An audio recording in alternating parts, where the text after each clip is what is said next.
Ladies and gentlemen, this is a live broadcast brought to you from the Agrotizer Network with your host today, eagleDog, bringing you a live animation throwdown Bizarro strategy tutorial. I am your host, eagleDog. As always, training my sword, training my strength, training my power, training my stamina, and my chakra. Oh, looks like I'm getting a call there. And today we have an interruption of this live broadcast just beginning. And if you're just joining us, we are doing a Bizarro strategy tutorial. Hello, hey, I'm broadcasting. Can I call you back in a little bit? Okay. Alright, I'll call you back. Bye-bye. And here we are once again, preparing for this animation throwdown. It is I, eagleDog. My rank on right now I'm in anime fighting simulator, but today we're doing animation throwdown. But here in animation fighting simulator, my rank is Kishin. And my total power is 601.9 DE, standing for Deck a Million. My durability is 291 DE, Chakra 100, Sword 110, Agility in the quadrillions. And doing pretty good here, earning 4 trillion yen a minute, with 564.9 quadrillion yen in the bank, and almost 26 billion of these little green gem things. Each click is giving me 22.98 octillion sword skill, and I'm earning 394 octillion durability just by standing here as the time passes. And without further ado, let's get into it. Let's get ready to rumble siege. Actually, it's not a rumble today, it's a siege that we're doing on animation throwdown. With your host, the one and only eagleDog. Congregate is the... what would you call congregate? Is the conglomerate. Congregate is the corporate conglomerate behind Animation Throwdown, along with Fox as well, of course. And we are in the game. I've just gotten 10 tokens for Stam and 100 golden turds. This will ever so slightly boost my Elite Card Master Challenge score. Such an important score for me to be boosting day in and day out. Here in the month of February, I have 24 consecutive days of logging in with only 2 days remaining. Did I miss a day? What is going on here? That's not right. I never miss a day. Is there a bug? Something... what? This must be something with the Valentine's Day calendar. I never miss a day. I play every day. It's possible. I mean, I could have just not noticed, but I think that's rather unlikely. 200 of those things. Let's see how we're doing here. I have almost 12,000 golden turds, 730 gems, 250,000 coins, Nixons as they're called.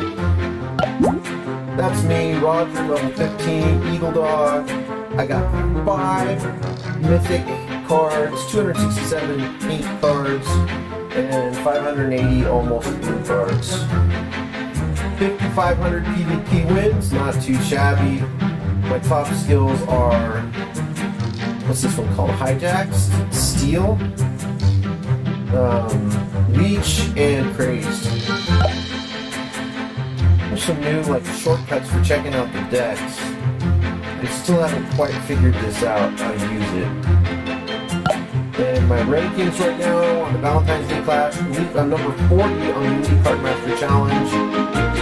Party Surfboard Challenge, that's something from ages ago. I don't know what that's doing there. And Peter Asmith Challenge has just begun. Let's turn down the music and sound effects a little bit, just to keep everything coherent. Whoa, take it easy there, music. There we go, that's better. Oh, much easier. Much easier now to understand what our host, eagleDog, is saying. Don't worry, you didn't miss much yet. We're just getting started. The excitement is building. We've already had our first phone call interruption for the day, for the night. This beautiful February something, a Sunday evening around 11 o'clock p.m. my time, here in the Mountain Central time zone of the United States of America. I got to do my daily logins, but really here today we are gathered for the very important task of discussing the Bizarro strategy. The animation throwdown Bizarro strategy. How is it done? How does it happen? And why does it matter? The Bizarro strategy is, of course, for Siege only and not for Rumble. Someone on our chats asked one time, what about on Rumble? Could a Bizarro strategy exist for Rumble? It probably could, but I don't know how that would happen. I've got some ideas actually, but we're having a hard enough time employing the Bizarro strategy for Siege. So to try to get in there and also do a Bizarro strategy for Rumble, that would just be too much. Maybe at some later date. Alright, I got all my research chambers filled. I'm playing on my PC right now, and I'm unable to load up this third research chamber on my PC. I can only do it on my mobile device.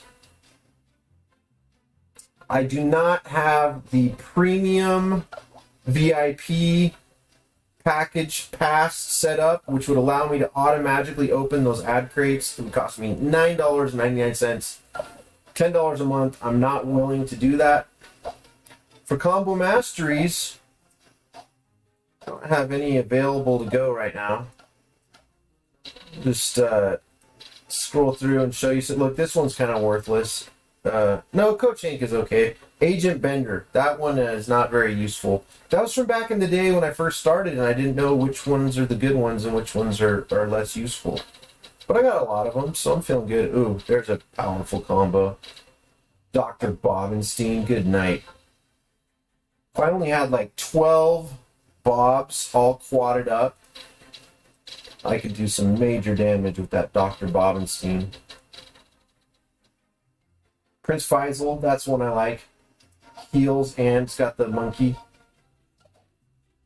Of course, the best way to ensure that I'm getting the best good, most important, most useful combos is to check the old website at-tools.com/home. Every day, not .com. at-tools.cards/home. Much better. What? at-tools.card? No. at-tools.cards. There we go. at-tools.cards is the place to find it. That's where the action is at. And what we look for here every day, just on the main homepage here, I don't need to use any of these other tricks and stuff. It's got some good features here, but all I do is scroll down. And the number that I'm looking for is this one right here. This gold card number. 7. So Taibo Luan gets a combo mastery rank of 7. Haunted Linda gets a score of 2. Hip Hop Bob, 25. and batter up Bobby gets 1. So Hip Hop Bob is the only one here that I might be interested in. It does have 25 possible combinations. Not that I have a bunch of gold cards. I certainly don't have a gold Bob card, but really, if I were to go and click on more info and check out all the details of this combo, what I would find out here is that each one of these gold combos is also equivalent to what I can do with my pink cards. But some of these pink combos are created by combining a gold card in order to get those pink combos. You can see there's different levels of combos. And so, for example, this one right here tells me that by combining Mythic Bob with Legendary Oldies with Goodies, I would get this particular gold combo. Anyway, I've spent a lot of time reviewing these types of details on a number of different cards, number of different combos. And I can tell you the score you want to look for is that gold one there. That tells you how many pink combos you can make exclusively using only your pink cards, your legendary cards. There's basically 25 different ways to combo up a legendary Hip Hop Bob combination. This is a pretty good looking combo. It's got the monkey, it's got Krazed, it's got the jumper cables, and the punch. But having gone in and checked out all the details, it's not a lot of cards that I really have. My favorite musical card is Karaoke Principle, and I went through all of these and checked all the different possible ways to combine them up. I found Tur and Jeff, Nibbler on the Roof, but nowhere in here did I find Karaoke Principle. So it does have the legendary K-pop, the K-pop video, Karaoke Marbo I do have, Fourscore I have. So I could make use of this combo. It is going to cost not gems, but white stones today. But I might just save those for another more valuable and important combo that might come up in the future. So therefore, that being the case, here in the shop, I go to Mastery. I have 6,000 white stones. That's quite a good supply of white stones I've got there. That's a tough decision. I mean, it seems like I have plenty and I should just spend 1,000 and be on my way, but at the same time, I kind of want to save those for some future opportunity to get like a triple crown combo. I don't have any triple crown combos yet.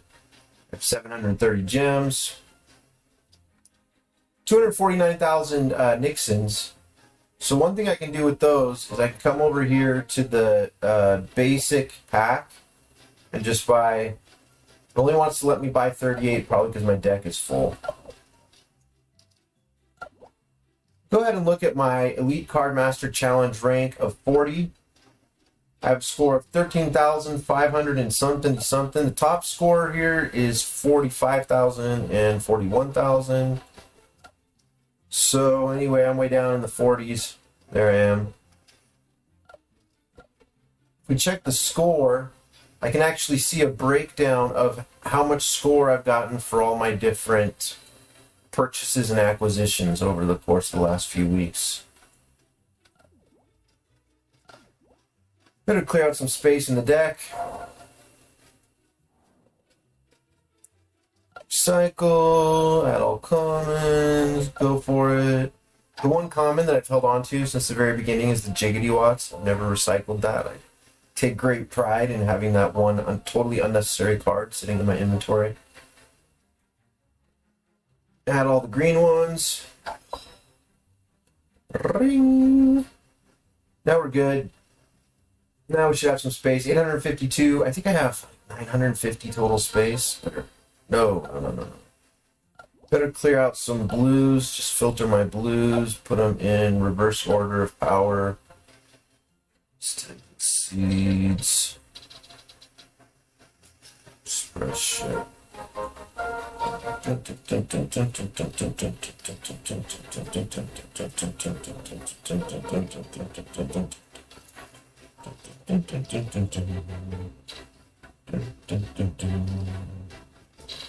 Alright, that should be good enough.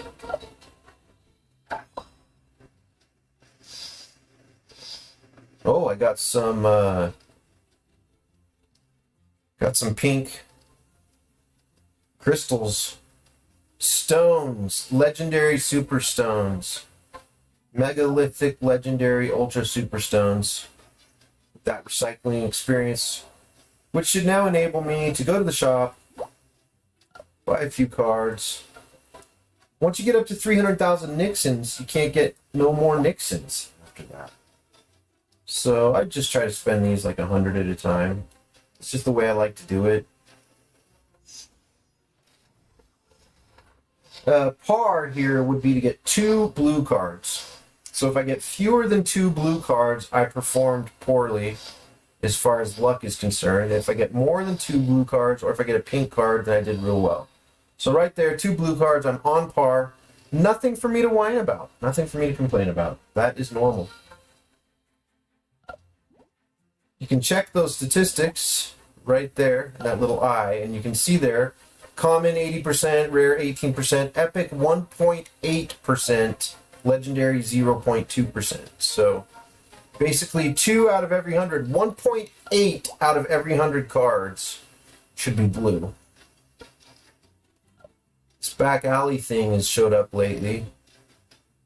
I haven't really taken any interest in it. I don't have enough gems to be going around spending gems on anything except for mastery. And sometimes I'll spend 25 on mom's old-fashioned box. Never 50. Sometimes 25. Excuse me. Okay, so just with that little amount of cards that I just bought, that should take me up in the rankings by maybe half a rank or so. It takes 15 minutes for the rankings to update, and so you can see I've actually moved into 3rd, 7th place just with that small card purchase there. That bumped me up ahead of Dan the Man and others.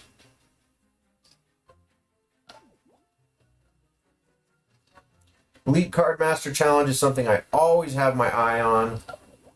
Breakdown of the scores is important. Getting a legendary card is obviously huge. You get 500 points there. All those other cards don't do as much. Mythic stone items or fragments are big, and playing the arena and winning in the arena are big. You can also use a watt converter if you get a bunch of extra jiggity watts. Roger Melee is coming right up. So each day, the big thing I try to do is I do try to check off these weekly quests, the mega quests. And one thing I'll point out here with that mega quest is that personally I have not, I repeat, I have not invested the $20 per month to get all this extra stuff down here on the bottom. All these extra Cleveland cards. I could be just like swimming in Cleveland cards by now. All these extra stones and everything. I'm just, you know, I've never spent money in this game. I'm not saying I never will. I never have. In fact, you can even see, like, I can prove it here. Look, items. First timer bundler. First timer bundle. $4.99. Permanently reduces research times, increases max adventure energy. I've not even gone to the extent of spending $5 on this game. And I'm here to tell you that it's possible to get pretty good at this game and make a strong impact in your guild without spending money. And if you choose to spend money, you can get even stronger and make an even bigger impact. In fact, let me prove it here. I'm just going to look in my toolbox and just demonstrate. I only have 5. Remember, I only have 5. There, we see it right down there. Just zoom in case... Whoa, what has happened? No, there we go. 5.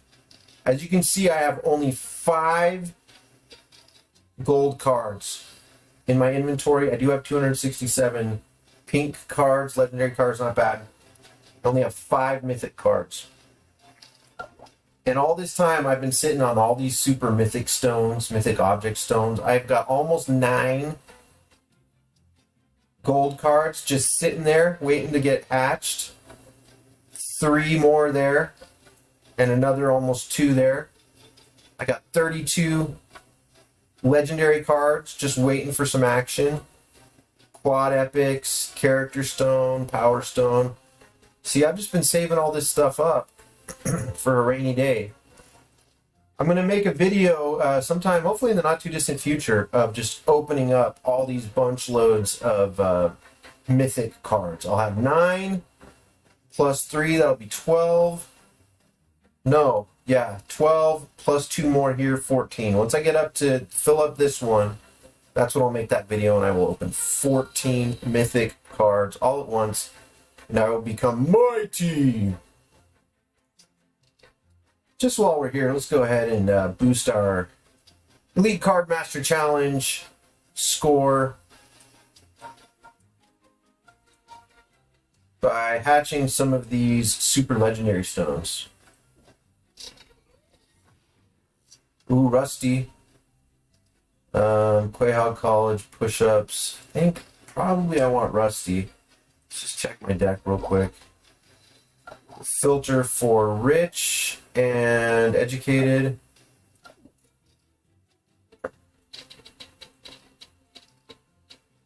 Quahog College. Ooh, I've got a single of that that's not doubled up.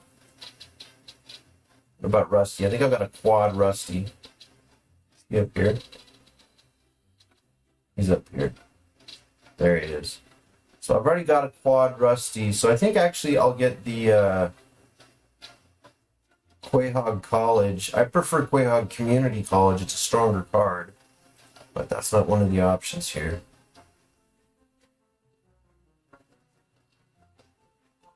I accept. Go ahead and hatch up another one of those.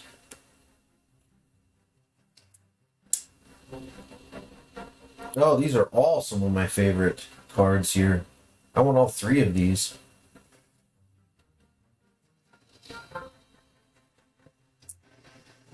Do I go with a stronger object card or a weaker character card? Oh, man.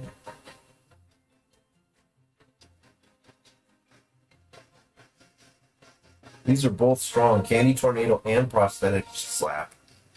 Both good cards that I already have in my inventory. What the heck? It's the Roger Melee. I'll go ahead and grab an extra Roger. Throw him into the deck. Alright, so now what that's done here is if we check the Elite Card Master Challenge, now my ranking is updated from a few minutes ago, but now I've got 15,000 for my score. So I'm going to be up in like 30th place. See, I just bumped my score by 10 spots by opening a few just normal common cards, and then like 100 of those, and then just 2 pink cards. Alright, so I'm going to go ahead and do my daily quests. The main one I'm always focused on is daily 9 to 5, which gives me 20 gems. And also getting these white stones from the daily 10 arena battles. And 1 King of the Hill battle as well. So those are the ones I focus on. First of all, Party Surfboard Challenge. That's going to be like a super easy challenge. I'll just grab any deck I can find that's got a King of the Hill hero already loaded up into it, and run it 8 times auto-magically. Kaboom! All wins, of course.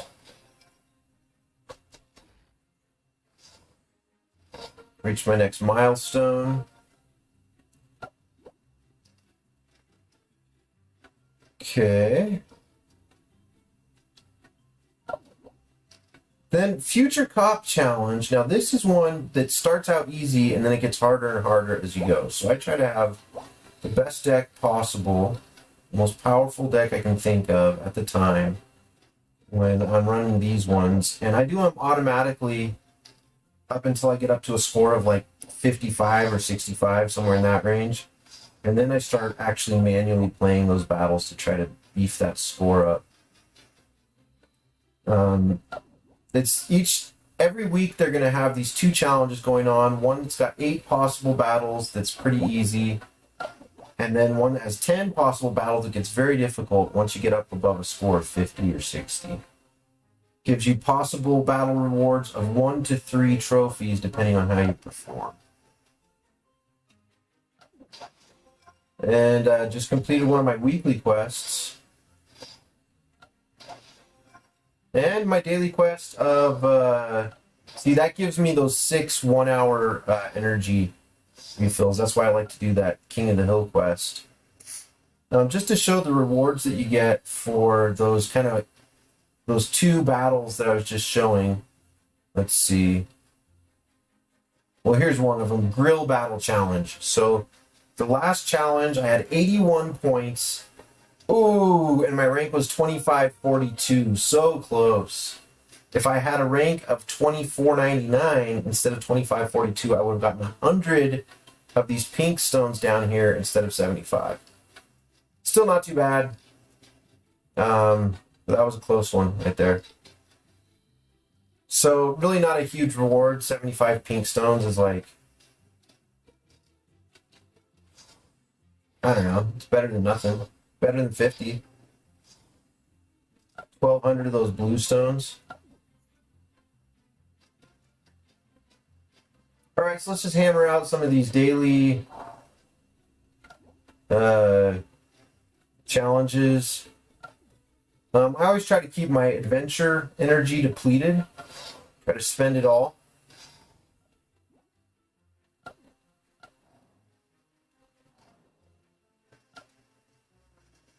No need to die rich with the adventure energies. Might as well spend them down. Arena. Double check my deck, make sure I've got the current BGE of Disguise, and I do. Just go ahead and auto battle those, leave a couple for tomorrow.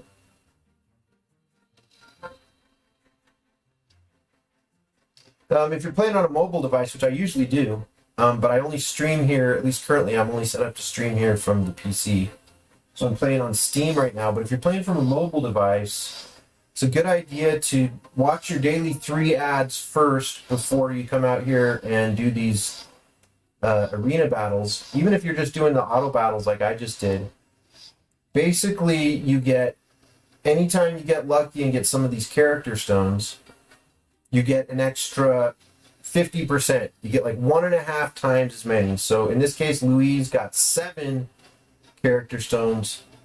I'm not sure how it all transfers over from my mobile device up here, but like I would have normally maybe gotten 3, but since I watched my ads, maybe I get 7. That would be the gist of it anyway. So the difference is like, you know, oh no, instead of getting, wait, that would not be 50% more. It's only 50% more. So it's like instead of getting 5, I would have gotten 7.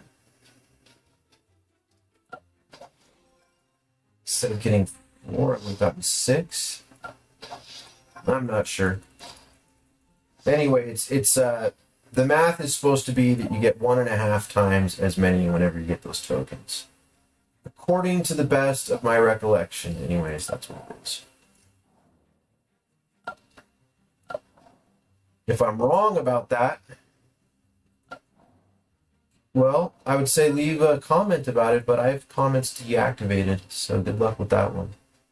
Only if you're watching the live chat right now at home, watching the live chat, then I believe I have this set up so you can actually go in there and make a live chat comment.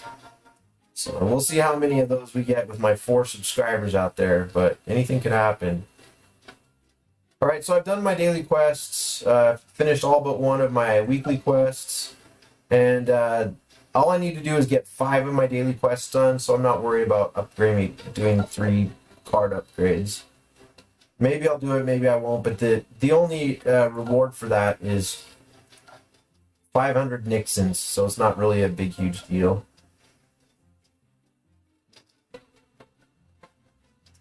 Last of all, I'm going to do Siege. That's coming up at the end of this video. I'm going to spend about probably about an hour and a half, 2 hours. I don't know, maybe 4 hours. We'll see how long it takes. Just really giving a detailed description of what is the Bizarro strategy and how does it work. All right, so I don't have any uncompleted daily activities in here. I'm advancing with my Elite Cardmaster Challenge rank. The Rich BGE Battleground Effect will begin in a few days. Oh, now in here you can either open the tokens or you can open the Super Epic Pack. I would love to upgrade all my heroes, but at the same time I would love to improve my score on the Elite Cardmaster Challenge as well. So I usually just go in and open these. Oh, and I got a pink one! Dun, dun, dun, dun. All right, legendary. And that's a new card. I don't have a Sad Clown, so that's a new artistic card for my collection. Great. And that will be really helpful for my Elite Cardmaster Challenge score here. So that's going to boost me up to 16,000. My ranking's already showing as number 29, but I bet it's even higher than that. I bet I'm like, yep, 27. There he is. eagleDog. Making it happen. I usually try to get a rank of 19. If I can always nail a rank of 19, I'm happy. If I get a rank of 21, I am less pleased about my performance in the Elite Cardmaster Challenge.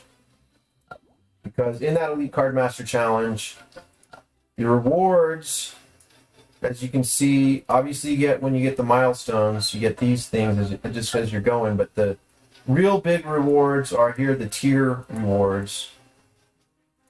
So if I can stay in the top 20, I can get 80 gold stones and 1,750 pink stones, which is a big deal to me. A lot better than 75 pink stones, let's put it that way. And if you can get in the top 10, even a little bit better, but really where you start to just roll in the cha-ching is if you're tier 1. That's a very difficult tier to achieve. I've never achieved that. Mr. Zizzles is currently in first place here within this Elite Cardmaster Challenge. And big shout out to one of my fellow guild members, Drizzle. Now there's a coincidence for you. His name is somewhat similar to Mr. Zizzles. Drizzle in the Crazed Monkeys Guild has recently achieved a #1 ranking there in the Elite Cardmaster Challenge. And of course the trick, if you want to try to do that, very difficult to achieve, is here in the score. You got to rack up your scores for acquiring legendary cards, and for playing arena and winning arena. Oh yeah, and for acquiring mythic stone items. And if you can just play, if you just have like 5,000 arena refills and play arena 5,000 times in a row, then no problem. You're likely going to do really well. If. That's a big if, though. Quite a big if. Alright, I think I've nailed all these other tabs. It's time to get into the guild action. The whole reason we're here today, the whole entire reason why I just spent the last 2 hours getting my microphone set up, checking my device drivers, reviewing my broadcasting technology. I have not broadcast in several months. It is great to be back. It is so satisfying. As a member of the Crazed Monkeys Guild, I take great honor and esteem in playing the game Animation Throwdown. I do it with the guild and for the guild. And if you want to know what's the best guild in the world, the best guild, this is a subjective question. The highest ranked guild, that is different. The highest ranked guild is obviously, what's their names? You know, those one guys who are always up at the top of the ranks. The Wolfpack, what are they called? We'll find out in a minute. But They are the top rank, but they're not the best. The best guild is the Crazed Monkeys. They are those other guys. They are objectively the highest ranked, but they're not the best. The best is the Crazed Monkeys. Sort of a subjective question, but that's my subjective opinion. Because Crazed Monkeys has got the best vibe. So Rumble's coming up in about 4 days, 3.5 days. Next event coming soon. Can't even check our rank. All right. Our Rumble rank is usually like 250 or something. Let's check out our guild real quick. Perks, we get all these perks because we have a bunch of active members. Some people joining, some people. Oh, Yeet the Milk has been promoted to officer. Congratulations, Yeet the Milk and My Cool S. Aphex Twin got demoted. Oh, and Roseworks YT has been demoted. Let that be a warning sign to you, Roseworks YT. You need to get more active. We've all been supporting you in your efforts to get more powerful, and we want you to succeed, but you got to stay active or you will be demoted. Got some new joiners. Fatty Z. Brandon left the guild. Brandon was one. Oh, Brolico got kicked.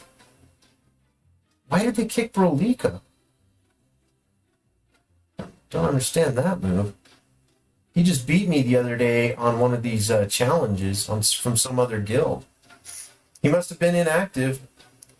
Probably deserved it. But Brandon is one of our like all-star VIPs of our guild. And we were sad to see him go, but he decided to go and try to rank up and get more rewards and stuff. So he left on friendly terms. Well, Aphex Twin got demoted too. Aphex Twin is also a pretty strong player here in the guild. Hope to see you guys being more active. We got Steven Tomeo is our leader. Myself, eagleDog, Mommy is such an important member of the team. Big Show, Paul H, also a very key. You could call him maybe vice president next to Steven Tomeo. Shran Luna, very important. Carbutus, Sophia's 9, I don't know so well. Chris Caldwell is a very powerful deck. Let's just check out Chris's deck here.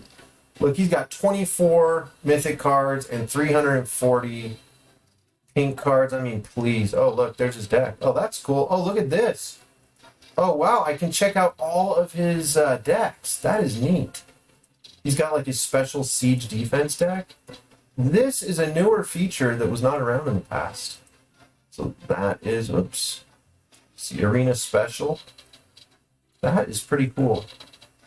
Rankings, let's see how he's doing. Oh, 59th in the Elite Card Master Challenge. Not doing so well on that one.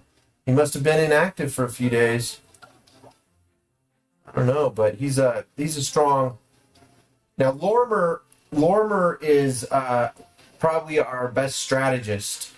He's one of the few people on our team who actually understands how the Bizarro strategy is supposed to function. So if you're in the guild and you ever have questions about the Bizarro strategy, he is a good resource there. 13 gold cards, 288 legendary cards. Looks like he's been recycling some of his blue cards. Oh, and he's in 12th place on the Elite Card Master Challenge. Doing great. That's nice to see. The Bob 666, another key important member of the guild. Bitter Tom, very important. Yeet the Milk, a more recent recruit, just promoted to officer. Drizzle, who recently had such an enormous success. Let's see how his stack is doing. 22 gold, 700 legendaries. Wow. He's got like 1 million cards. 600 plus 700 plus 22. That's like 1,400 cards. He must have upgraded his card retention abilities. Whoa, look at all those Rogers. Oh man. He's going to do well in that Roger melee. Wow. Disguise deck. He's got Pam, Krieger. Look at this. This is interesting. So notice that he's got these doubled up Krieger cards. We can zoom in a little bit here. Let's see. Here you can see his Krieger cards are doubled up, but he's not combining them to make them into quad Kriegers. And same with these Pams. So for whatever reason, he's got a gold Pam. That's nice. For whatever reason, he's seen fit to leave some of these non-combined and let them sit out there on their own. Not be quadded up. And I do the same thing. I do quad up some of my cards sometimes, but I often will leave them non-quadded. I'll just double them up. See how he's doing on his rankings. Ooh, number 6th place for the Elite Cardmaster Challenge. Pretty good.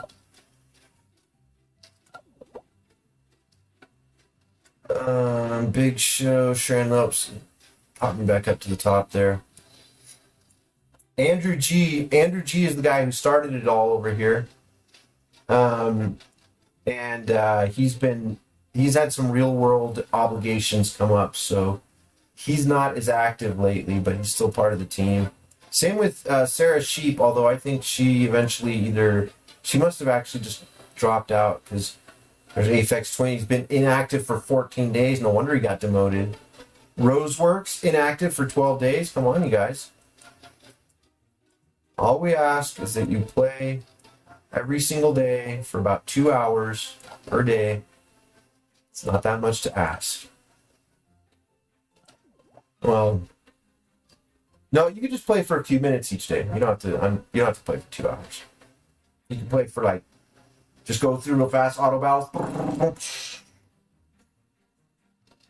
Where it's really at is the Rumble and the Siege. And that's what we're here to talk about today. We've got 11 hours left in this Siege, this exciting Siege. The Krazed Monkeys, currently ranked number 211 with 2,400 points, versus Plague's Legacy. Plague's Legacy, ranked 210th with 2,700 points. This is a close battle. 11 hours left with 300 points separating us. Oh, it is close. If either one of our teams can sink another island, that should be good for a victory. But I think neither side will be able to do that. So it's all going to come down to participation. They've got 1, 2, 3, 4, 5 guys who've already scored 100. So they've got some strong decks in there. And they have 26 total participants this far. Doing pretty good. Let's see how we're doing in our guild. Steven Tomeo got 100. That's great. And total participation of 21. So why is it so close then? Because they got a bunch of 90s and a bunch of 100s. Maybe we're outperforming them in the 70s and the 60s. Maybe the 80s. You have a lot of people who scored 82 in there. Let's see how they're doing with their 80s and 60s. Oh, yeah, not as many 80s, 70s, and 60s. So isn't that interesting? Really, they've got a lot more really strong decks over here. A bunch of 100s and then some 90s. But we're almost tied. And really the reason that we're almost tied, our participation level is not as high as theirs. But we have more mid-ranked players getting all in the 80s and the 70s and 60s. And thus we've been able to balance it out. And, it's going to be a close battle here between the Krazed Monkeys and Plague's Legacy. We sunk their drunk deck, or their drunk island. They sunk our drunk island. And it looks like they've spread their focus. They've spread their forces. They've split their armies between American Dad Island and Family Guy Island. I am guarding the American Dad Island along with Steven Tomeo, Okaza, Andrew G, Pippi ID, and Roseworks, and Victor. Some of these people I'm not real familiar with. Some recruits come and go and others stick around. I got high hopes for Yeet the Milk to become an important member of the team. Lormer is definitely an important member of the team. And like the Bob 666, he was with the monkeys before I was. So he predates me in that team. Bitter Tom.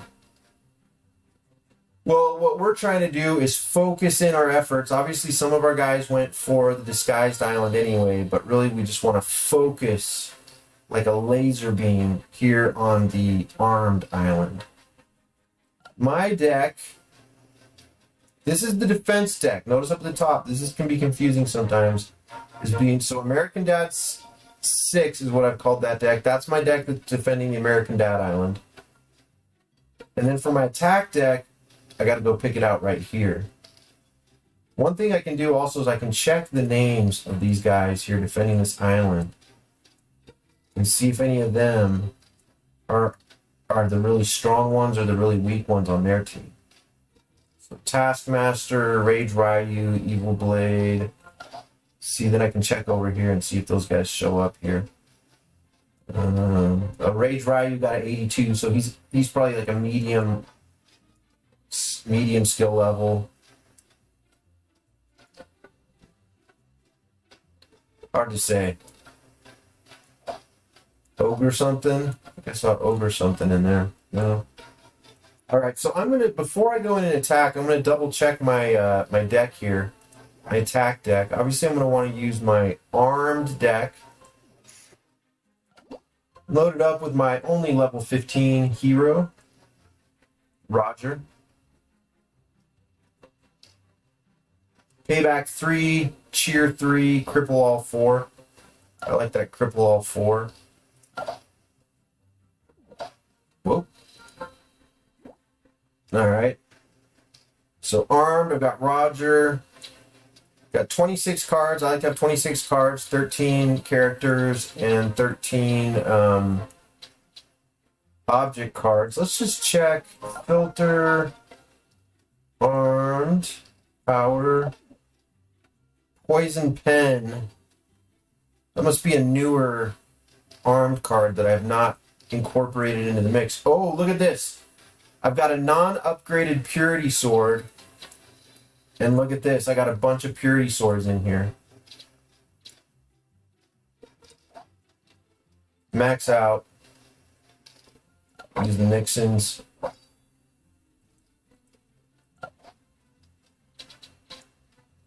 Throw that up there. Let's pull out instead. Power of 76 for Salad Shooter. Whereas Purity Sword has a power of 81.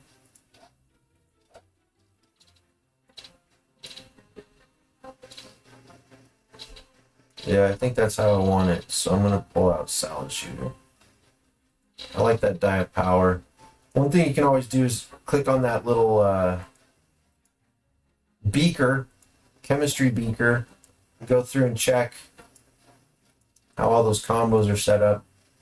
That poison pen, I really haven't researched it much, so I would need to give it some more. See, all my combos are researched. That's what I like here. Oh, Ricky Spanish is double crown, so that's a good one to remember. With Roger there.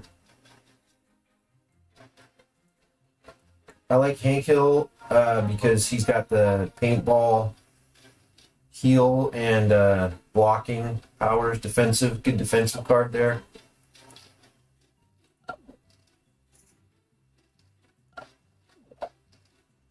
So I think that deck is ready to go. I'm ready to attack. Just one thing. Oh, yep, got my daily quest there.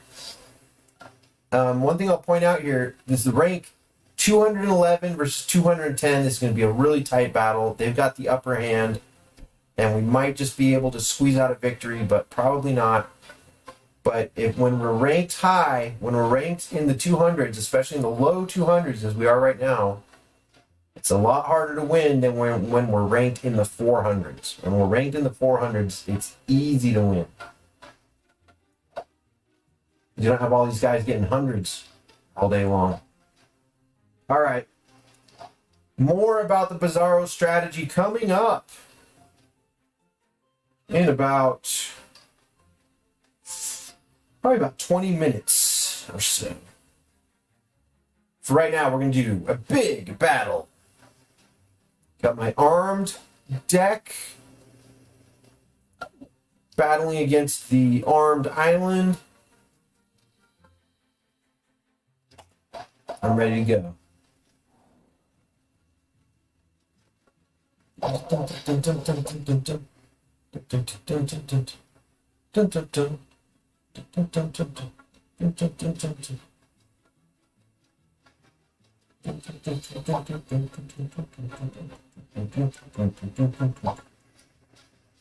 Butcher Knife Jeff. I choose Butcher Knife Jeff because he has self-healing powers. Dun, dun, dun, dun, dun, dun, dun, dun, dun.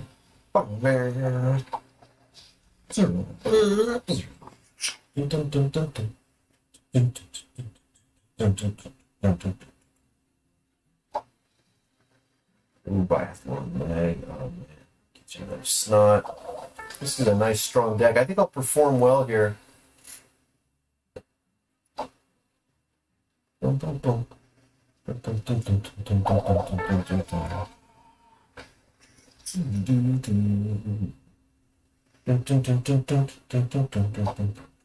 dun. Oh yeah, that's a good one. And she's gonna heal 27. That's nice. Plus she's charging everybody up with the golden. What's it called? Motivate, payback, and heal. Motivate, payback, heal. What are the jumper cables called? Cripple. That's what they're called. Cripple. Bleach and cheer. And then Stan over here has burn, cheer, and bomb. Ooh, purity sword with biathlon meg. And we've got a victory. 10 points for eagleDog. Doing it for the team. I've only got 5 mythic cards, ladies and gentlemen. Only 5. And yet I am able to perform at a high level on my guild because I researched the combos. That's really big. And also I don't always stack up my cards. You can see Exterminator Nancy here is a single card. Purity Sword is a single card. So I haven't stacked those up. So now I get all these battleground bonuses. Purity Sword is what I want to play.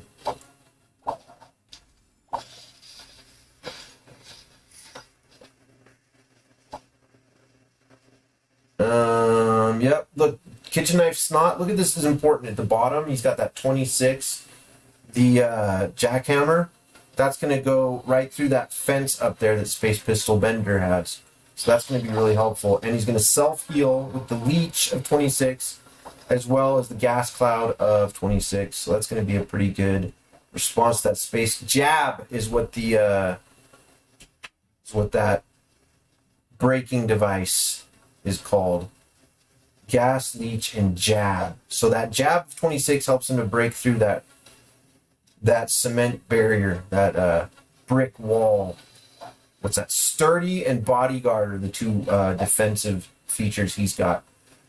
I still am not entirely clear on what's the difference between sturdy, bodyguard, shield. Although that shield you apply it to other people, but and then there's another one that's like a bunker. I'm still not clear on the difference between all of those.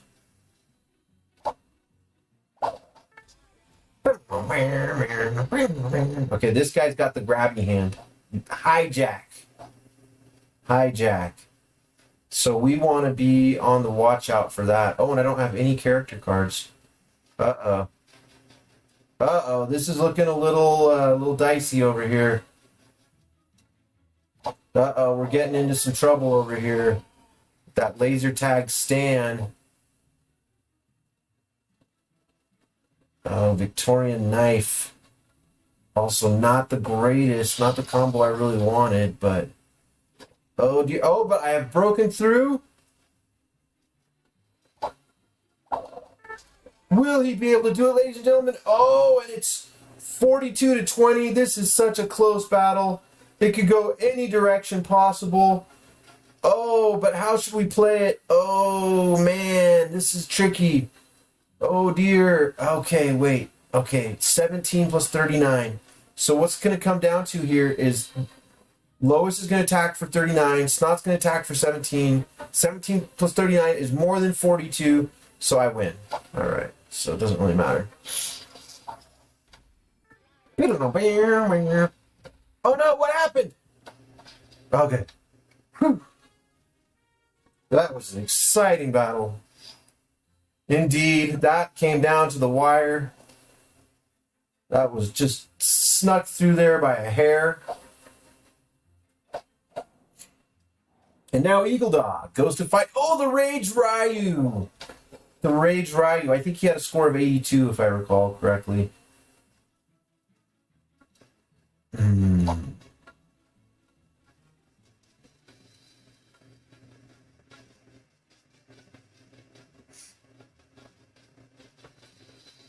Oh, decisions.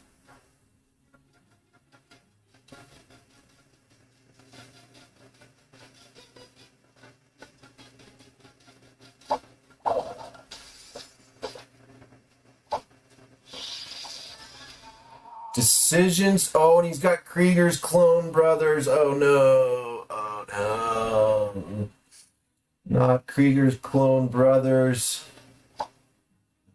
Oh, dear. 631, 497,042, 96, 784, 41, 50 trillion, 500 billion, 700 million. Oh.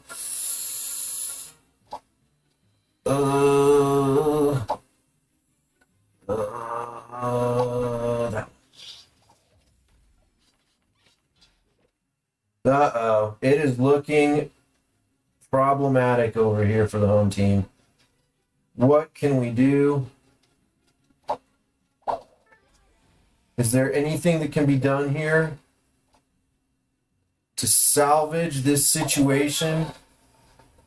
Oh, it looks like we might be able to pull through. It's close. I've only got 17 health points left, but his golden goose is cooked.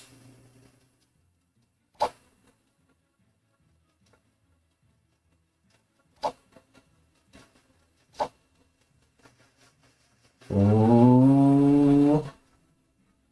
See, I'm looking at all these different, powers that the different people have and trying to see, based on where I position them, how we can do the most devastation. Yeah, I think Cognac Bender on a service well there. He's motivating. Oh, and Dog Lois has done the job with. She had that boost skill. So her attack power was increasing and increasing throughout the match. So let's just check and see. I think that Rage Ryu guy was at 83. I mean at 82. Yep, Rage Ryu, 82. So he's not to be trifled with, as you can tell. If I had not been really analyzing all the mathematical possibilities of those card combinations, that could have gone another way, and not a pretty way.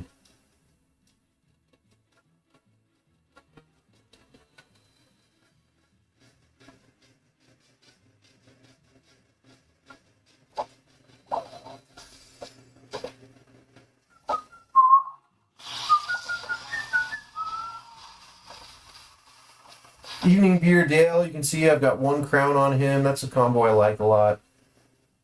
26, 21, 23 with those abilities.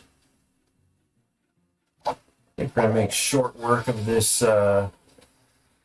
this episode here. And I'm pulling out the Die of Power to show off my mightiest combo of all. Double Crown, Toy Blocks Snot, Punch for 28, Payback for 32, and 28 Leech self-healing abilities. Might as well just heal up everyone and protect them with Paintball Hank. It is over before it begins. Nice, smooth victory. That's the way I like to see it go down. Anything is possible. You never really know what might happen.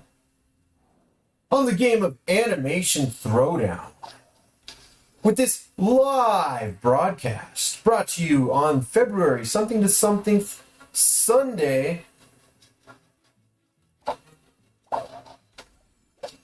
Your host, eagleDog,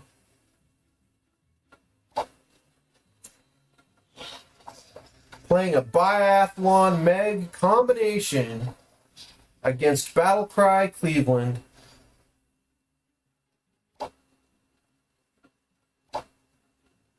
Butcher Knife's snot is what I want. Oh, and reflection also. Do it this way.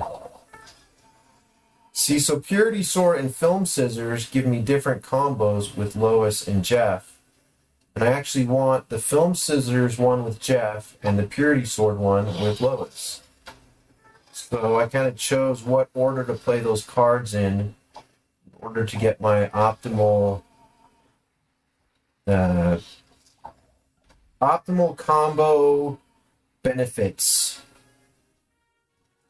So I'm constantly looking down in the bottom left corner of these cards to try to figure out which combos are going to work the best based on the stratarific implications of the Fortumathawith equation, which hypostulates the derivative of the fourth dextable. So you got to keep all that in consideration as well. You know, very important factors to considerify in these battleifications. I just recently upgraded Beer Jeff to 2 crowns. That was very exciting use of white stones.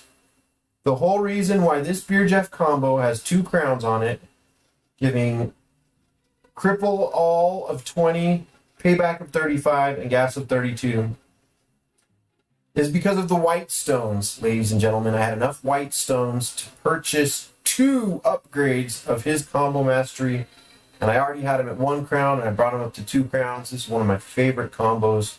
Hopefully one day I'll get a nice, beautiful gold mythic Jeff card, and then my collection will be nearly complete.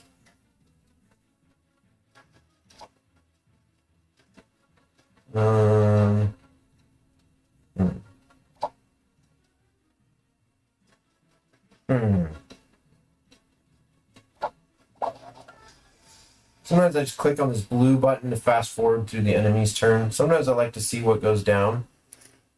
Sometimes I'm like, let's just skip through all that. Let's make it happen. Let's go. Ooh, they just keep playing more cards. The CPU is playing for this guy. His name is Van Diesel on the Plague's Legacy.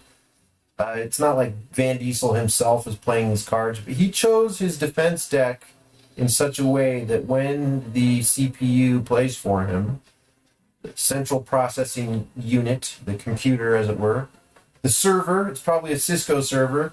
Actually, no, take that back. Probably an AWS, Amazon Web Services server doing all this. But anyway, the computer is playing for him, but he's the one who chose this deck, and so I say that it's him playing, even though it's really computer playing in his stead with his defense deck. How shall I respond? Exterminator Nance. Oh, and Beer Jeff is broken through the defensive lines. It looks like night vision goggles is getting a little bit weak over there. So I'll just beef that up with throwing the Space Pistol Bender over there. And we're doing real good over here. Real good. We're doing very well. Doing real good. We're doing very well. Whoa, did you see that? Kaboom! Holy crud. Space Pistol Bender just devastated that guy's entire field of cards. That was pretty satisfying for me to experience that. I did not expect it to be that glorious. Whoa. Whoa, whoa, whoa. Whoa, what just happened here? Hey. Hey. What? It just went full screen all of a sudden. Why? Oh. That's not the way that I was trying to do it. I liked it the other way. Oh, man. It's going to mess up my whole vibe. Well, we're just going to keep going with it. That was unexpected. A little technical. It was probably because of Space Pistol Bender there with that explosion he made and just blew up all the cards. Even the computer screen, the monitor was just like, oh, I can't handle it. Went all full screen all of a sudden. All right, I got 4 out of 10 battles down. Or 6 down, 4 to go. I've had nothing but victories so far. I might be able to get 100. Might be able to get a score of 100 here for the guild. In this very hard-fought battle. Oh, I'm up against the Rage Ryu again. Oh no, he's got like all the Krieger cards. Oh crud. And once again, I have no character cards. Oh, what do I do? What do I do? I'm going to do something innovative here. Innovate.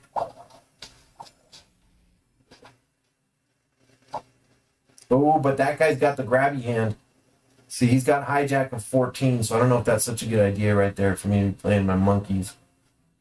I'm going to do it.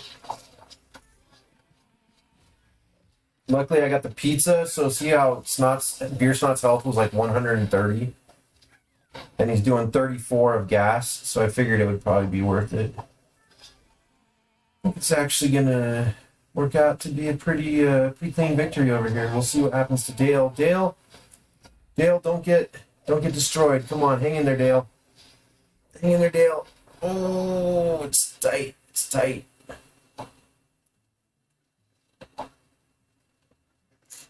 Right now, the fence is actually going to be really helpful. Because you can see that female Hermes is doing 23 punch and Ski Mask is also doing 6 punch. So that fence of 17, that's going to help out a lot.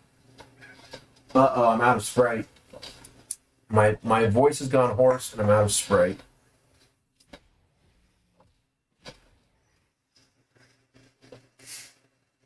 All right, let's see here.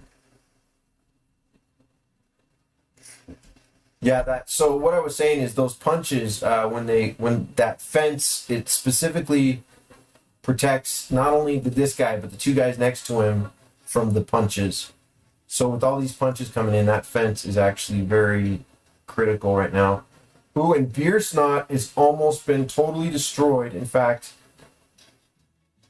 with Reluctant French Maid doing 29 of gas damage, if he does not get healed immediately, he is about to explode. Oh, and I don't have any healing power here. Oh, man. See, Snot and Kiki, they can heal. It's too late to play that. Oh, man, I guess I'll just play Kitchen Mouse Snot over here. Beer Snot is going to go down. He will fall to the Reluctant French Maid. Oh! He just barely held on for half a turn longer. Now we got Meg Griffin, who does just biathlon Meg all day long with these armed cards, so that's going to be helpful.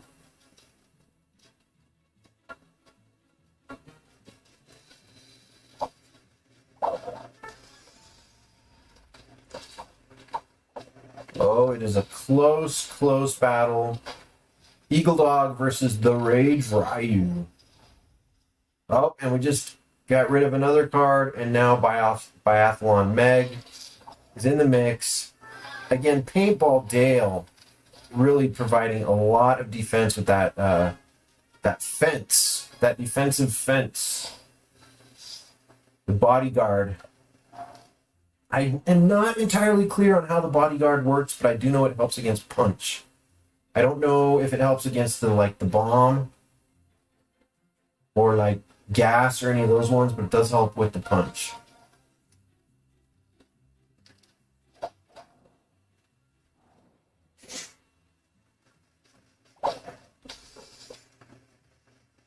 Ooh, interesting. Got an interesting deal here. This looks like an easier opponent. He's got, his name is El Fuero. El Fuero. El Fuero. But he's only got 41 health. Consuela, you know, she's kind of a good hero. But he's only level 5. And he wasn't playing a real strong card there. So I feel like this is going to go pretty well for me. I think this one's going to be a fairly straightforward victory. As you can see, my double crown Beer Jeff with the gold combo kind of made it look like easy squeezy. And will this be enough? Will we be able to knock him out in this? Oh, no, I think it's going to take at least one more turn. Yep, at least one more turn. Oh, yeah, that's it. It's all over, ladies and gentlemen. It is all over.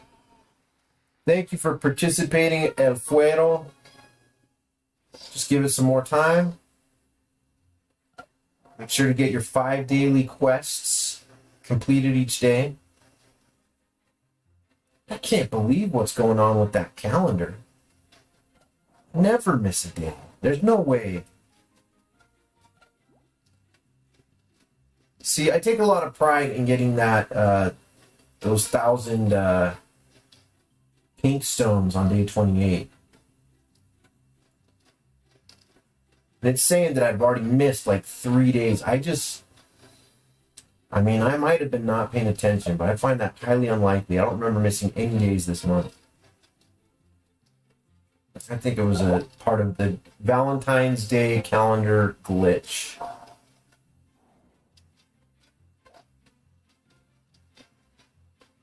And I should now be... It takes a while sometimes for this to update. Rankings update every 5 minutes. There I am. Position number 10. Score of 80. Still got 2 battles left. I'm on track to get a perfect 100 score on the Armed Island. I've only got 5 mythic cards, but look how well I perform on my team. My point with saying all this is that if you think about the probabilistic strategery of the informationalized conception of the unified algorithm of the equation, then it can give you a little bit of a benefit here when you're playing this game. And especially if you think strategically about researching combos and always keep these 3 research canisters filled up all the time. Just always research. Combo mastery, again, use that special webpage, at-tools.cards, to make some useful decisions with regard to which combo masteries we want to get. Two more battles to go. Just double check. Yep, make sure I got my armed deck. All right. See if we get up against Rage Ryu again. This guy's name is No. Okay. I do like Reflection.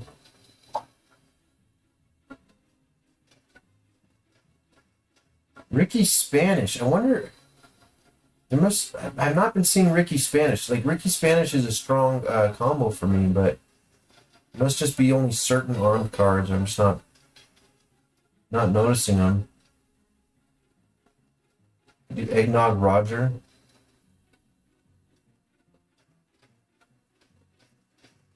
Followed by Reflection.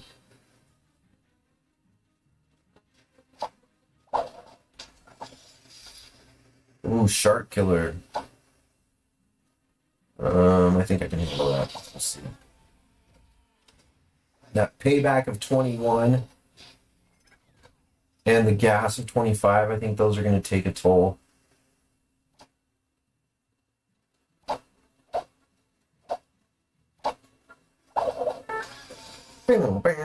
Yep, sure enough.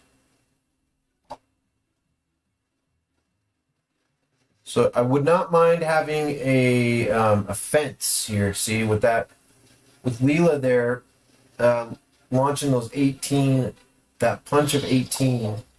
I think Dale here with this fence is going to help to reduce the amount of damage we take from that. If you notice, she punched Eggnog Roger and it really didn't do anything. I don't know if it did anything to him, but it didn't do much. He's standing strong after that. So that was a strategical decision that I just made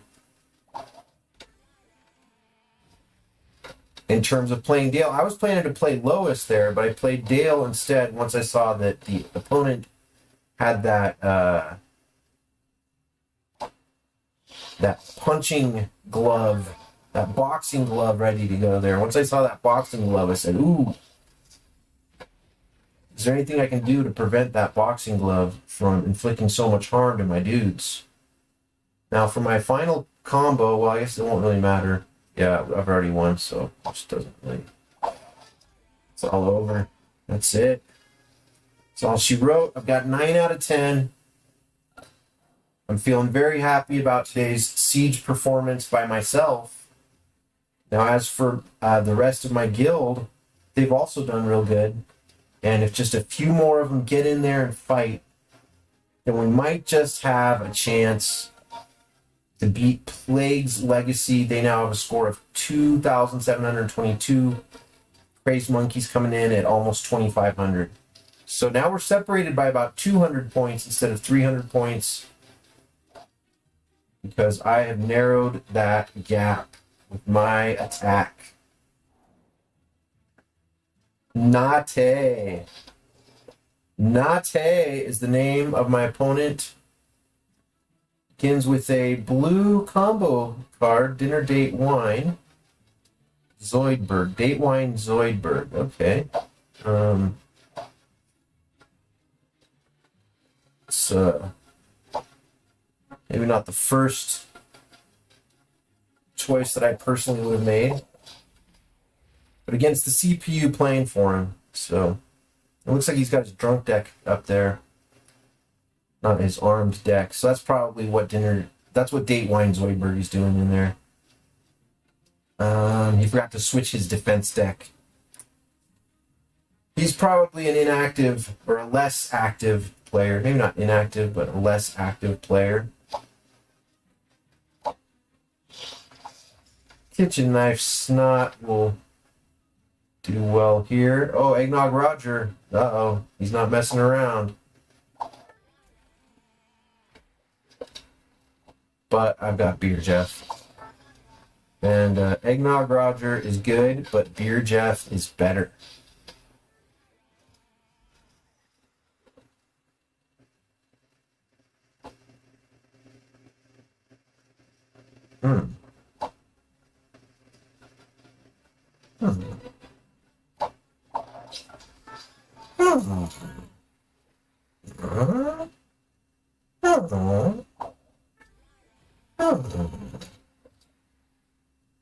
That's what the villagers say in Minecraft. They're like,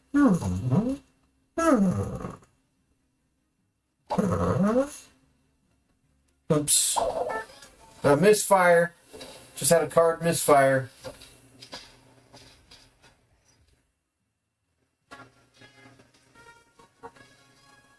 Hurrah. 10 out of 10. Takes 5 minutes for the rankings to update, so probably just... Oh, nope. I already got it there. Right there I am. Myself and our fearless leader, Stephen Tomato. And, but really, it's the 82s that are helping us to keep it close here. So you don't have to get 100. Even these 70s and 60s are helping a lot. And even these guys got about 50. Iscanor and Vince. Those help a lot. Bitter Tom is a very powerful player. He might be holding back here this week. You might be thinking we're still using the Bizarro strategy. This is the difficulty of the Bizarro strategy. This really leads us in nicely to our next topic of discussion, which is the Bizarro siege strategy. The problem with the Bizarro strategy is that it is difficult to understand.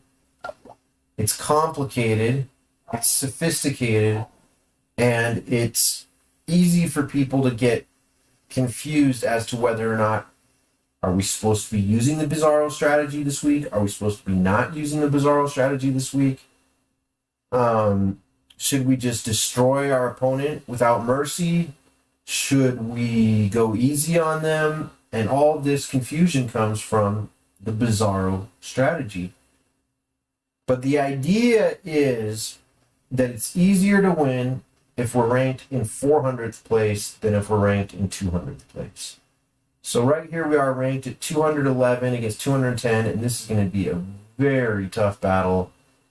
It's extremely close, and there's only 10 hours left, so unless a couple of people wake up in the morning tomorrow, which maybe Bitter Tom might do that actually, might wake up and check on things and be like, oh snap, I gotta get busy. Or if any of our other 28 guild members decide to get in there and participate, that would be helpful. But usually that's about where we're at. 20 participation of 20, 25. That's good. If we can get like 28 participation, I'd say we're doing awesome. Really, we'd like to have 35 every week, but we've got to be realistic. Some people have other things going on in their lives besides Animation Throwdown. Well, now it is time for us to do a thorough, in-depth review of the Bizarro strategy, what it is, what it means, how it got here, and how to implement it properly in order to increase the availability of white stones. The whole strategy is about acquiring those white combo mastery stones, of which I currently have 6,000. Thanks in no small part to the success in prior weeks of the Bizarro strategy. When you go in here to the siege, so we're here in the guild area, and we're looking at the siege. Up in the top left corner, there's some little flags, and if you click on them, they will tell you the siege history. It doesn't go back forever. It just goes back like the last, 8 weeks or so. But it will give us an indication of how we've performed the last several weeks. So what we can do is we can go back and see sometimes where we had, look at this, we had, victory, victory, victory. 3 victories in a row. And that helped out a lot. That's how I was able to get my Beer Jeff combo up to 2 crowns. And we had a defeat, then a victory, then a defeat, then a victory, and now we're on to this week. So normally the pattern is win, lose, defeat, victory. But every now and then, using this Bizarro strategy, we can get multiple victories in a row, even up to 3. Really, we're happy if we get 2 victories in a row, but if we can get 3 victories in a row, that's even better. Again, the pattern is usually victory, defeat, victory, defeat, victory, defeat, because our rank goes up and goes down, goes up and goes down. But we want to, if possible, get multiple victories in a row. And why do we do this? We do this so that we can go into the shop on the Mastery tab, and there's always 4 combo masteries available, mastery token packs available. 2 of them can be purchased with gems, and 2 of them can be purchased with white stones. Like today, I'm trying to decide about this Hip Hop Bob musical combo. It's sort of appealing, but not super duper appealing. And do I want to spend 1,000 of my 6,000 white stones on it, or do I want to save those for the next time in like 3 years when Beer Jeff comes back up here? Try to get him up to like a quad, like 4 crown combo. That would be nuts. Okay, well, that's what we're after, is these white stones for these combo masteries, which unlock all of the combos for that particular card, or for that particular combo, as well as increasing its power.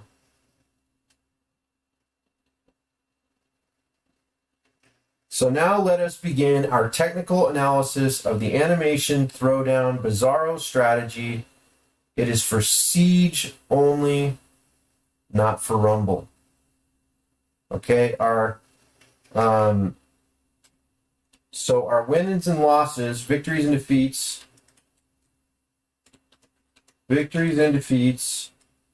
We want, normally they're going to be like, normally it's going to be, we win one, and then we lose one, and then we win one, and we lose one, and then we win one, and then we lose one. And so on and so forth. But with the Bizarro technique,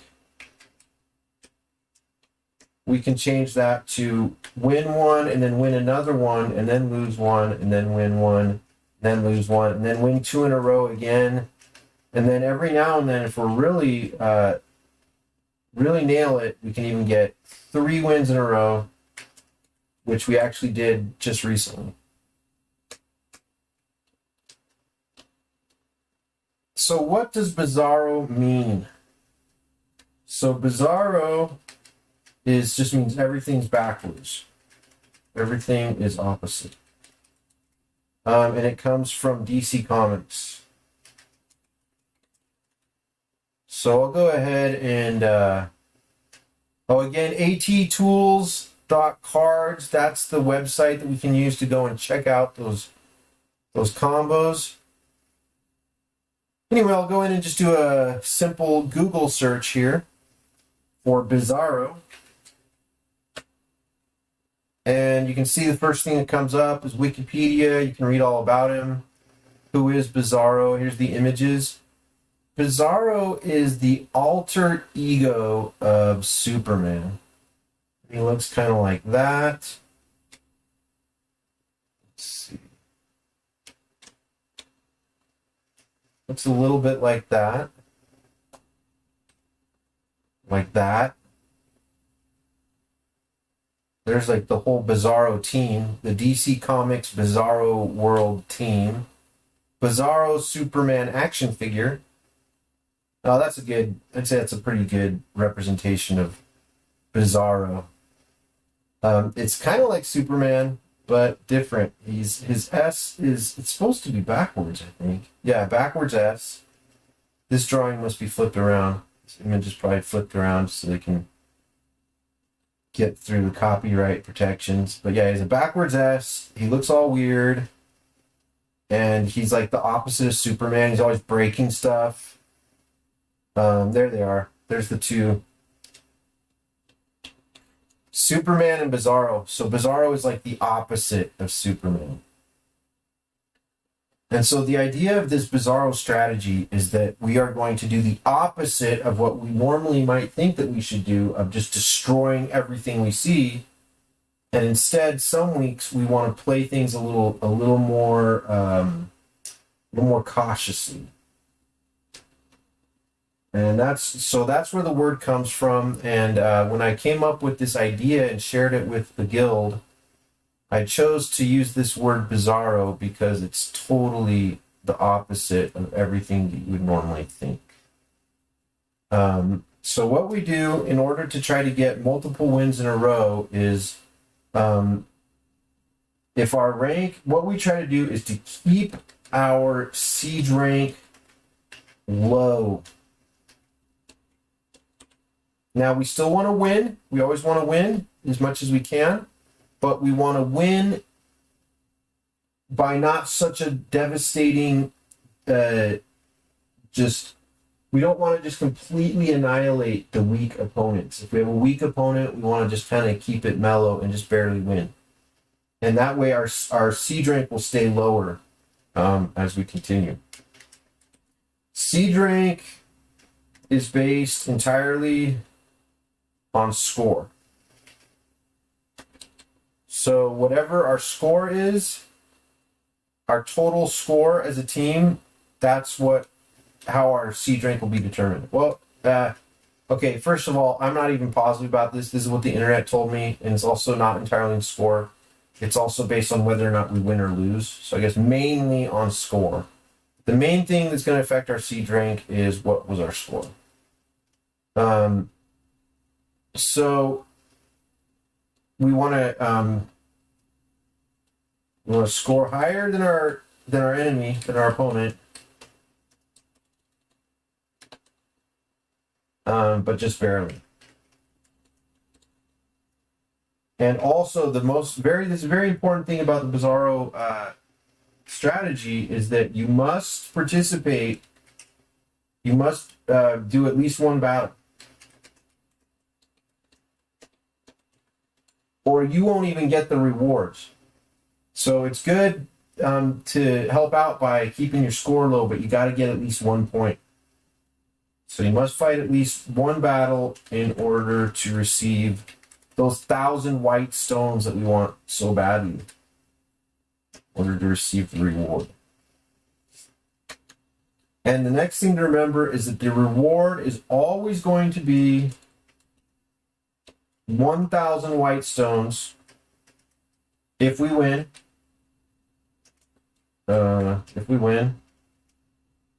Or it will be 100 white stones if we lose. And that's never going to change. Now, how can I say that? The reward will never change? How can I be so certain? So I'm going to go and show you why this is the case, why the reward is always going to be 1,000 white stones if we win and 100 white stones if we lose. Okay. So if we go into our guild siege and we look at the rewards. So down here in the bottom right corner, we have all our rankings and rewards information. Oh, Big Bad Wolves. I knew it was the Wolves. Yeah, the Big Bad Wolves are always number one. Yeah. Okay, rewards. So that's the rankings. So event, rankings, rewards tab at the top. And so the rewards are based on what tier we are in. And, well, if we were in tier number 1, we would get 2,500 white stones, eagleDog. We would get, like, more than double the amount of white stones, as well as getting 1,000 legendary stones if we were in tier 1. Well, the only ones who are ever in tier 1 is the Big Bad Wolves, and they're going to stay in tier 1. So that's just not going to happen. That would be cool if we could be tier 1, but, I mean, maybe in, like, 15 years or something, but not right now. Tier 2 also is not going to happen for us. Tier 3. So these guys do all get up to tier 10, up to tier 4, up to the 10th place team gets 2,500 white stones. And then from there, the top 100 people get 2,000 white stones. And from there, we get into the top 200. People replacing between 100 and 200, they get 1,000 white stones.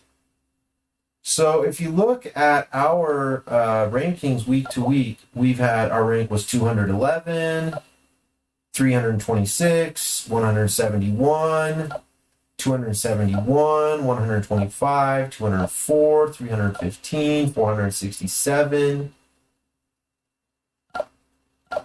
So our rank is always between 101 and 500 and 499. One time only I have seen it be other than that. Our rank is always between 101 to 499. Always our rank has been in this range. It has never been outside of that range except for once. One time, there was a time when somehow some really strong team ended up getting ranked in the 400s, and we ended up getting ranked in the 400s at that time as well, and those guys beat us back down, and we ended up in the 500s. And it was humiliating and devastating. And I'm not sure exactly how that happened. It's very unusual, very rare for us to be anywhere out of this rank between this range of 100 and 500, essentially. So I'll just call it, our rank is always between 100 and 500. And we can count on that, except for, like I say, very unusual situation where one time we actually ended up with a rank that was lower than 500. Here in these few weeks that we've got record of, this one was from January 3rd, 2023. Our rank was 467, and that's about as low as we ever get. That's pretty unusual, actually, for us to get into that range.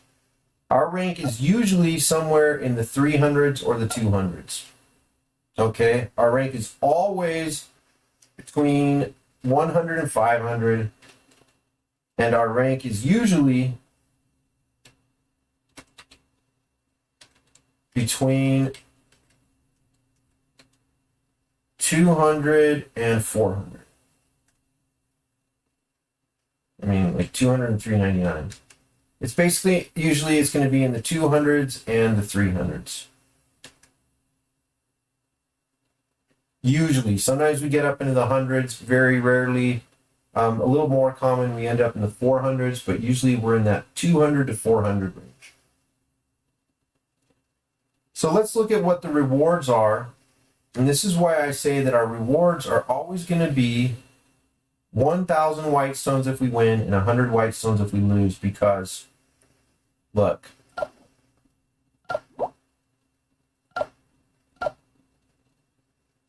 So tier 10, let's see, tier 9. So if our rank is 150, we still only get 1,000 white stones if we win.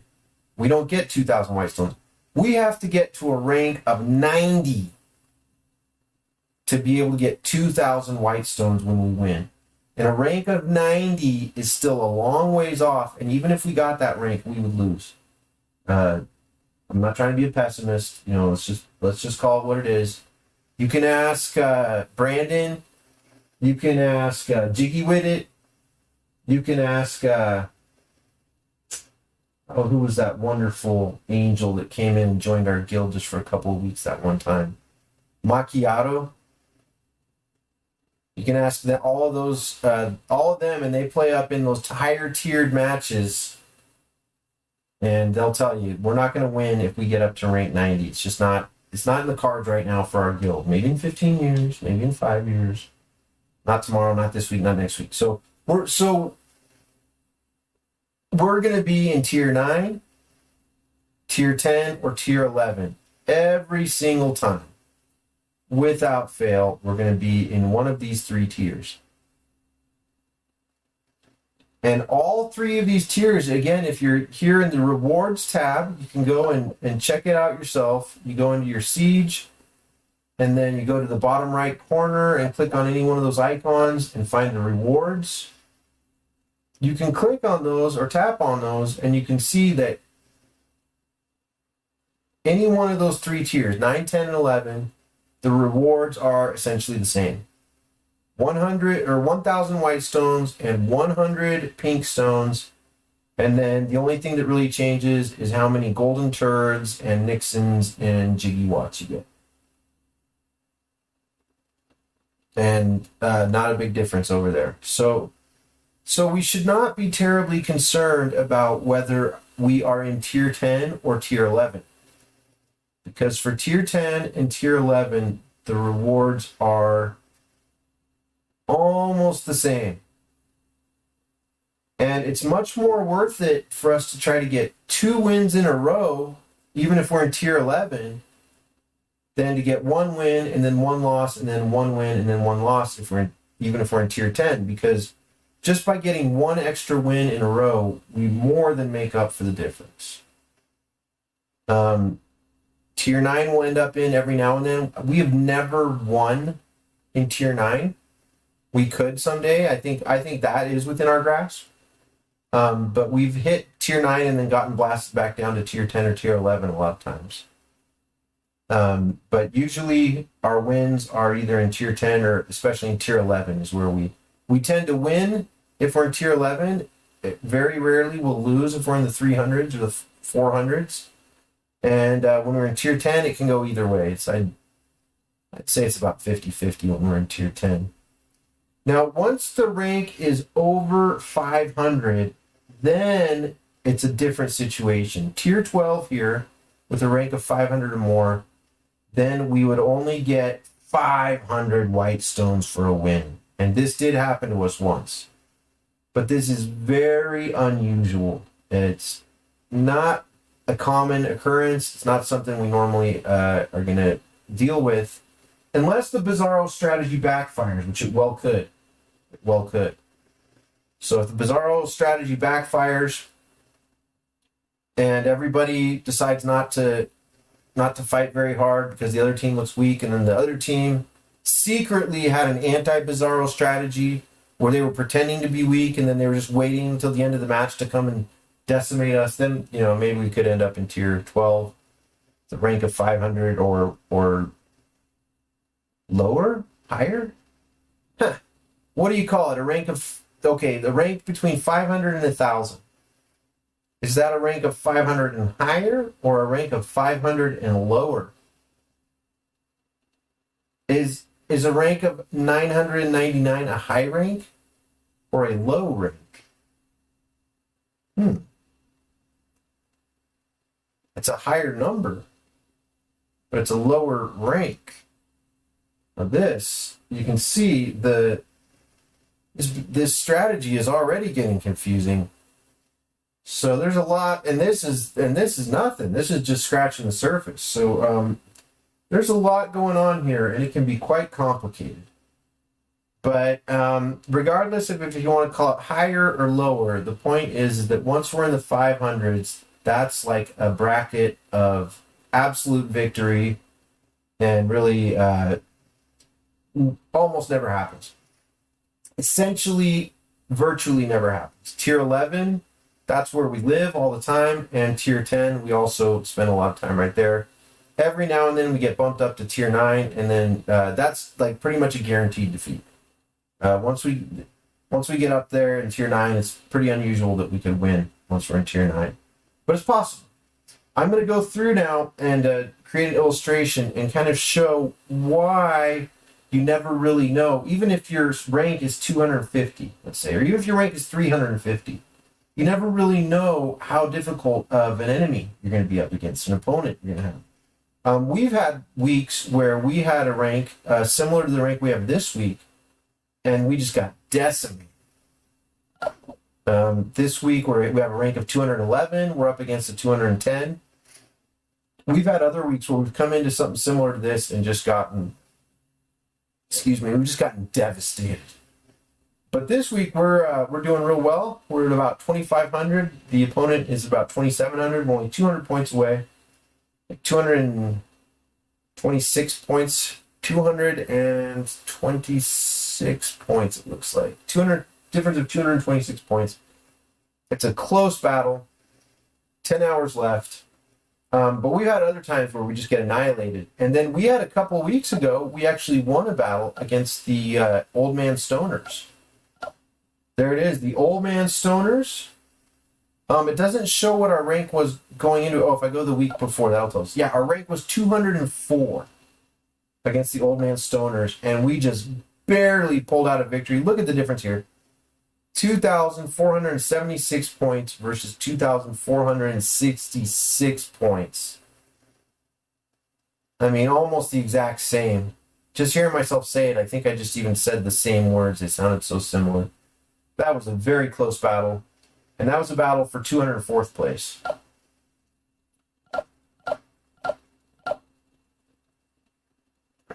So this week, battling for 210th place.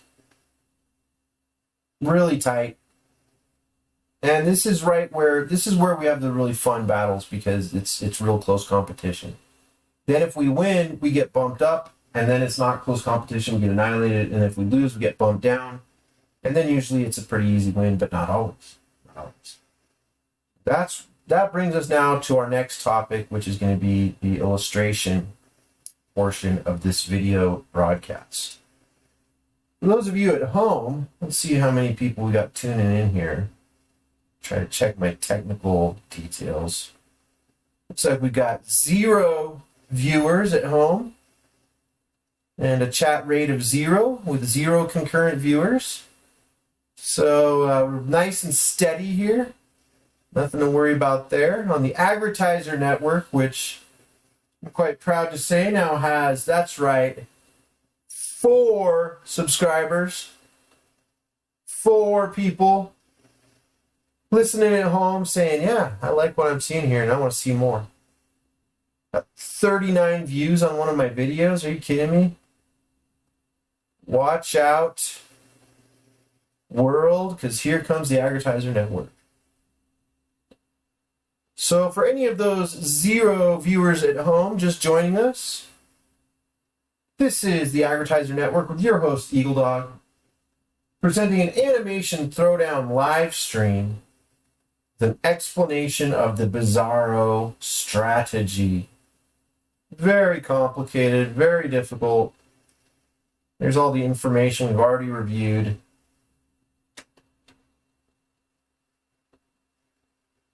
Siege only, not for Rumble. We want to change our normal victories and defeats from win-lose to win-win-lose, win-lose, win-win-lose, win-win-win.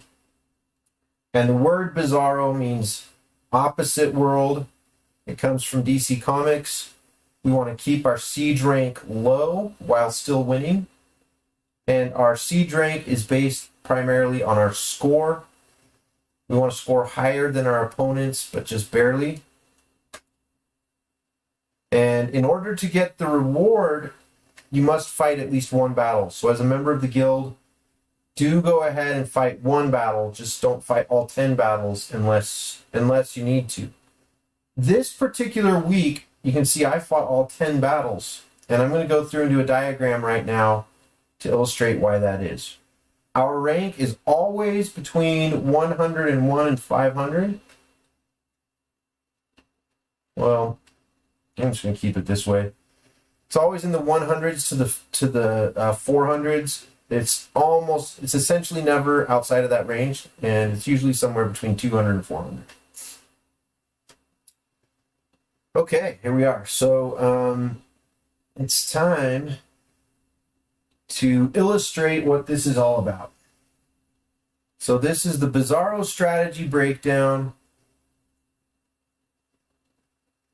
of how it all works. And these are the different ranking groups that we can be in. Let's see, is this gonna show up here? What's this?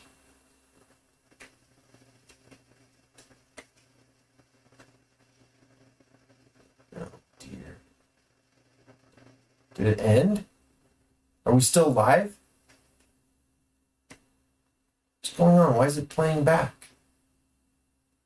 Yeah, I'm still live. All right. Well, I'm not able to check and see if this is going to fit. I think it'll work just fine. Okay, so let's see here. Bigger brush size. And we'll move this down a little bit.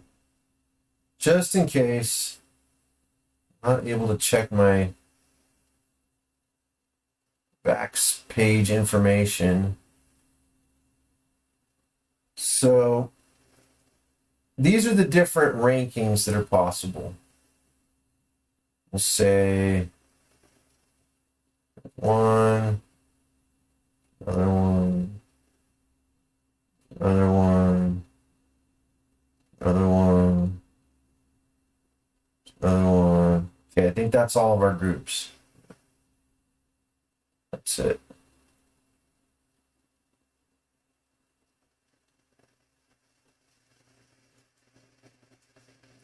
So this group right here, we're going to call, this will be like the zeros. This will be like 0 to 99.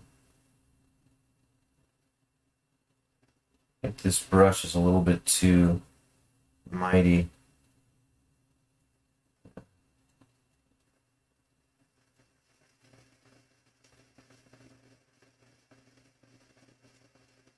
Okay, and so then the next tier is going to be from 100, call it the 100s. Okay, the 100s.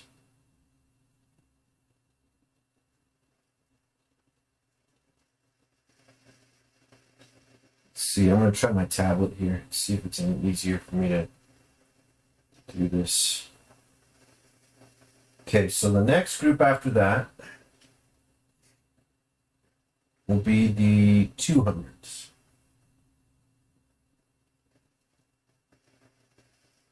The 200s. Whoa. 200s. I don't know if this is easier or not. 300s. 400s. And the 500s.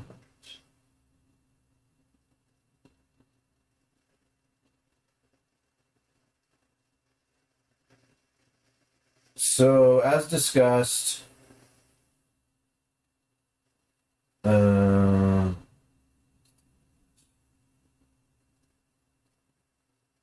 so we're probably essentially never. Well, this is going to be a little tricky with this tablet. Just for writing numbers and letters and stuff. There we go. So the zeros from like 0 to 99 and like the 500s, those are pretty much never going to happen. That's not part of our reality.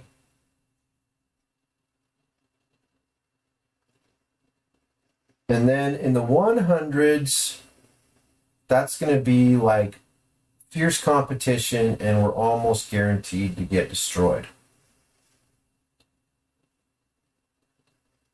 In the 200s, it's going to be mostly fierce competition, but occasionally there might be a situation actually where it's not such fierce competition.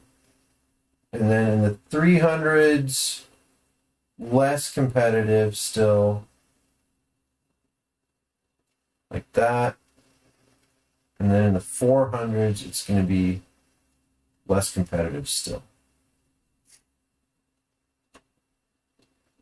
Let's just make this page longer. There we go. Whoa, hey, not that color. Okay. So again,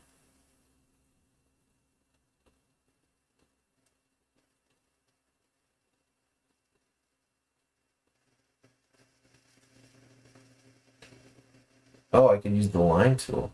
That's probably going to be a fancy way to do this. Oh yeah, look at that fancy line. Hello, hello, fancy lines.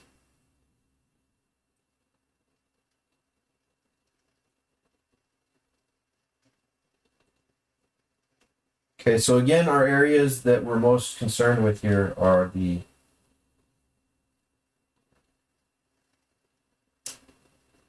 $100s. Oh. Brush.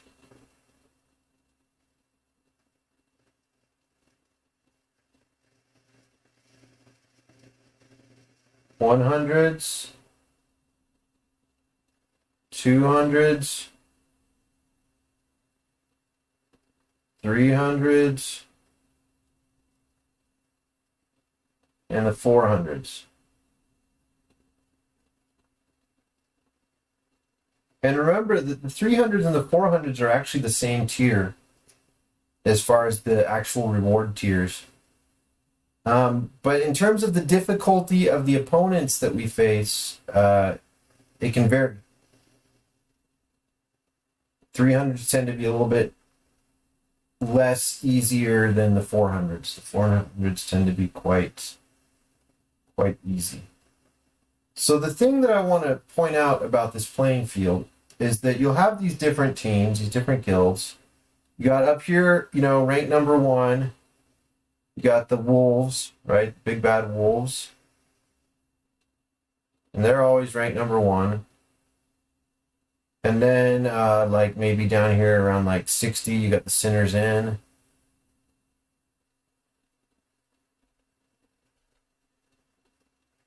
And you got, let's see, what are some of these other super powerful teams?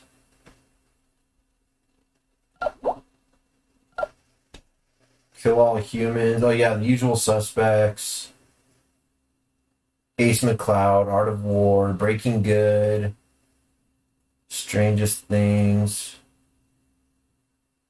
Life After Death, Pickle Rick. Yeah, some recognizable, yeah, Poutine Clown. That's right, I remember them. So, Hazy Days. Let's put in a few of these. Ace McCloud and Breaking Good. Okay. So, here in these top ranked teams, we got like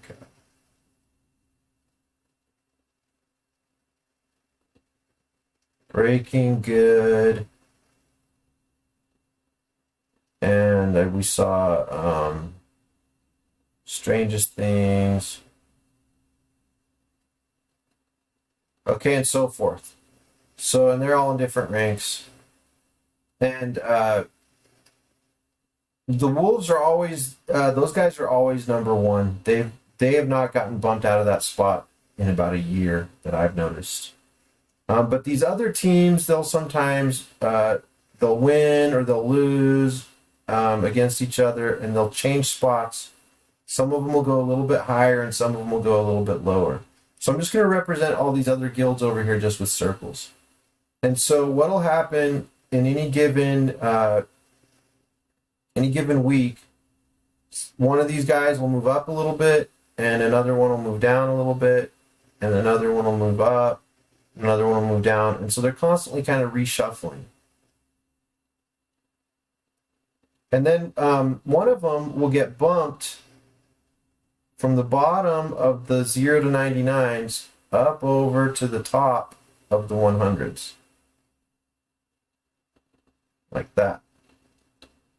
And then maybe they'll win and they'll get bumped back up there. And the guys who are the guilds who are doing real good up here in the tops of the hundreds, they might sometimes win and get bumped back over to the 0 to 99s, right? Or they also might get bumped down within the hundreds, or they might get bumped up within the hundreds. So in any given week, there's all these different guilds, and they're always kind of changing spots, going up and down. In any given week, just like our guild has been, 1 week we're in the 300s, another week in the 200s. It just kind of depends.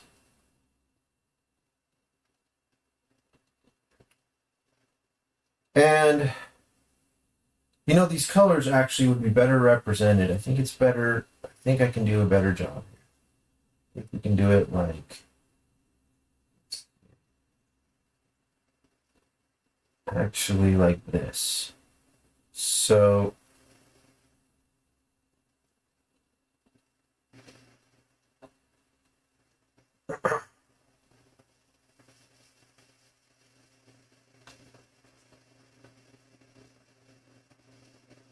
let's see, like this and like this. Okay. Yes, that is much more. Oh.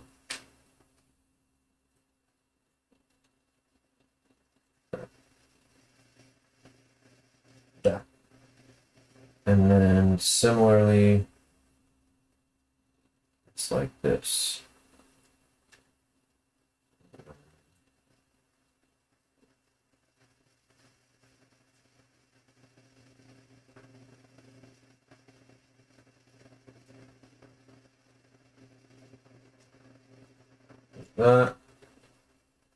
Maybe like this.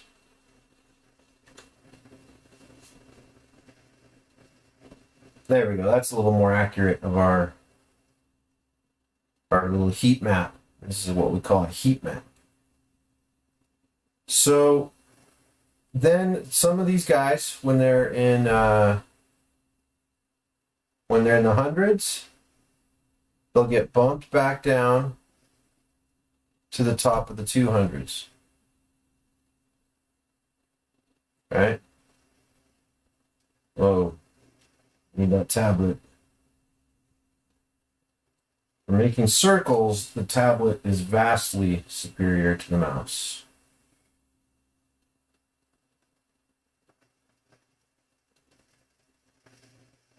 There we go. Some circles in here. So here's our different guilds within the 200s and within the 300s.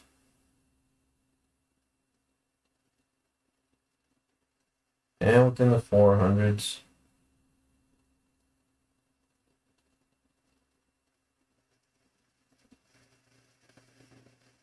And even way out here in no man's land in the 500s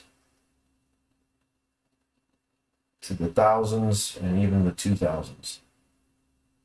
All these inactive guilds out here. Just wandering around like zombies. And the same thing happens here. These guys can get bumped to the top of this area, and these guys can work their way back into the 500s. So it goes both ways. So you'll have people going that way. No.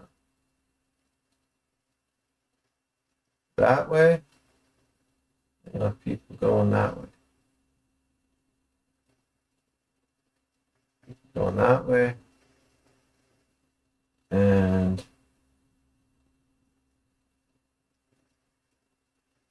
going that way. And these ones are going up, and they're going down, they're going up, and they're going down. And the point of all of this is to illustrate that sometimes, let's just pick a rank of 350, okay, and say that here's a guild that's got a rank of 350. All right, and we'll identify them with a maybe a bluish circle.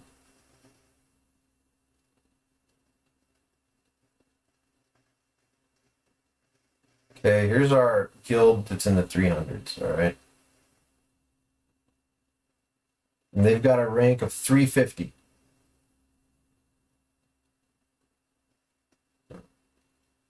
Okay, so their rank is 350.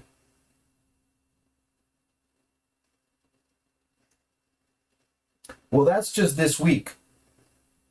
This same guild next week is going to have a rank over here. They're going to move up. They might even probably move up a little more. They might end up right here. So that exact same guild next week could be right here. And then another different week, it could even be up over in the high 400s or low 400s, I guess. Is it the high 400s or low 400s? A rank of 405. Is that a high 400 or a low 400? This one week they had a rank of 350. Another week they have a rank of 405.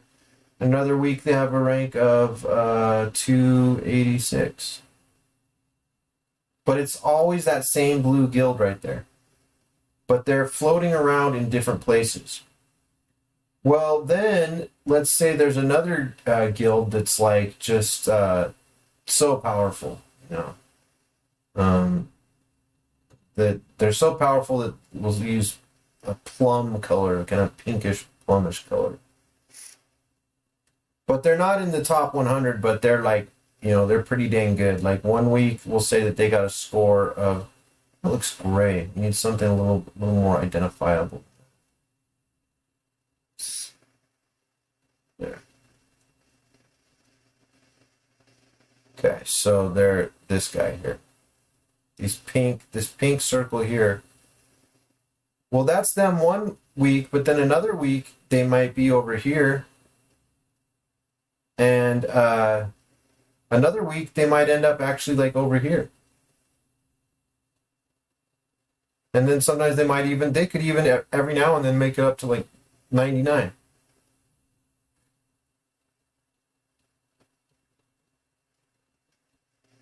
So these guys, you know, the light blue guys, they're normally at 350, but they bump up and down from that.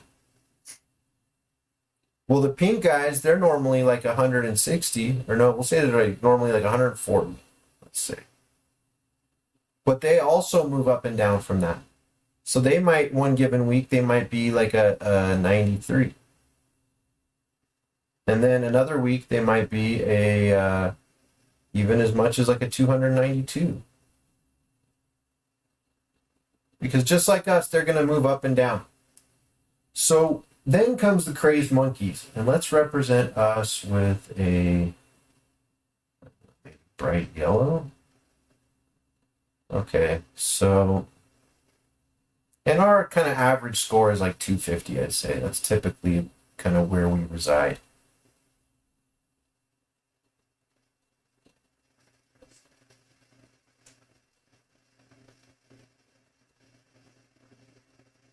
Here are the crazed monkeys, and our score is 250. We'll use gray. That's our score, 250. There we go. Yeah, we're about a 250, I'd say. But any given week, we might be a 210. We might be 360.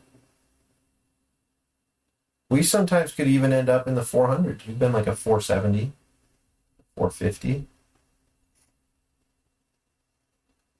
And we could even be like in the hundreds. We've been in the hundreds recently. We've been like 120, like 155. Let's see. Let me tell you what it was. We were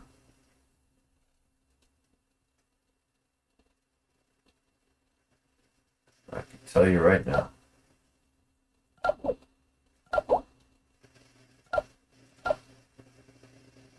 $171 was our rank.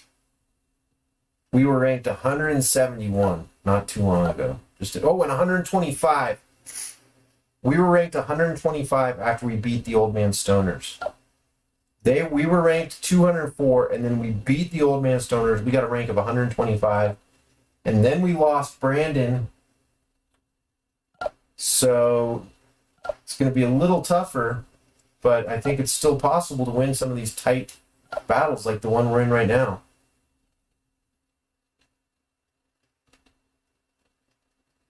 Okay, so point being is that the crazed monkeys, which is, again, is that yellow.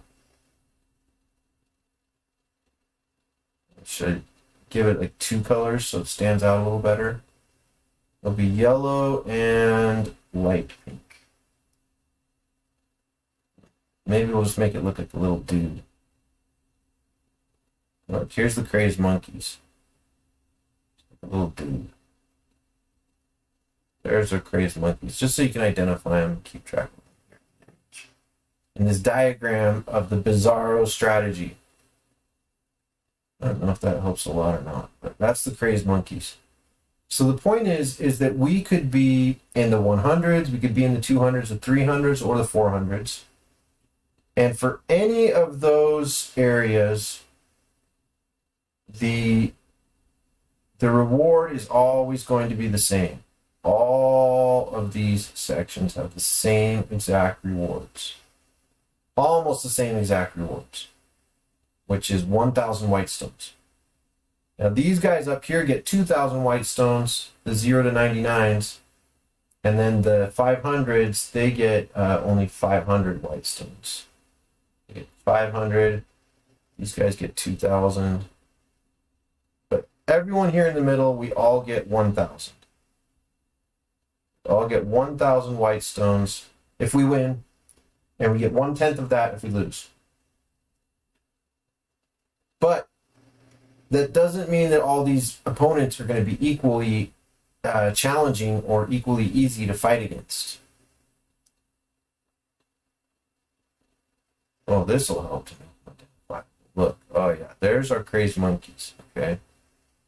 There we are at all our different levels of power. Sometimes we're up there, usually we're at 250 or so. Sometimes we're down here. And sometimes we're over here. Okay.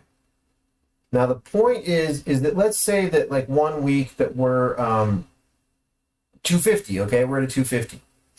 When we're at a 250, we might be battling against a team like these pink guys who are very strong, very powerful, and they can devastate us. Just as easily, we might be fighting against one of these guys who's these light blue guys who are a bit weaker than us, and they're an easy victory for us. We don't know. We could even be way down over here in this, even in the 400s, and we might fight a difficult battle. We don't know where that opponent came from the week before. That opponent that we're up against, they've been bubbling up and down and trickling up and down and getting shuffled up and down through the ranks just like we have. So in any given week, let's even put like a really easy opponent on here. These guys are like in the 500s usually, but sometimes they move their way up, and sometimes they even end up in the 400s. And every now and then, they have a victory that puts them up in the 300s. So we could be in a situation where we're in the 300s, and we could have a really hard battle, or we could be in the 300s, we could have a really easy battle. Let's see, here's the really hard battle. Because all the other teams are shuffling around every week just like we are. So we don't know which of these types of teams we're up against in any given week. It could be this one, it could be this one, it could be this one. But in general, we do know. We do know that in general, when we're in the 300s, we're almost always going to win. Sometimes we could lose in the 300s, but we're almost always going to win in the 300s. In the 400s, it's practically guaranteed. There was one time when it didn't happen. It was just a weird fluke, but generally in the 400s, it's a certified win. In the 200s, it can be tough. Sometimes in the 300s, it can be tough. It's a mixed bag in the 300s. In the 200s, we're usually going to, maybe. It's going to be close. If we're in the 100s, it's almost a guarantee that we're going to lose. And by the way, a lot of times in the 200s, we lose as well. But when we are in the 400s, it is almost automatically guaranteed to be a win no matter what.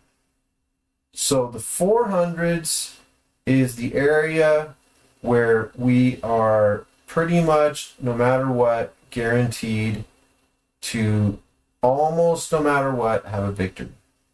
So if we could just keep our rank in the 400s every week, then most of the time we're going to be fighting against less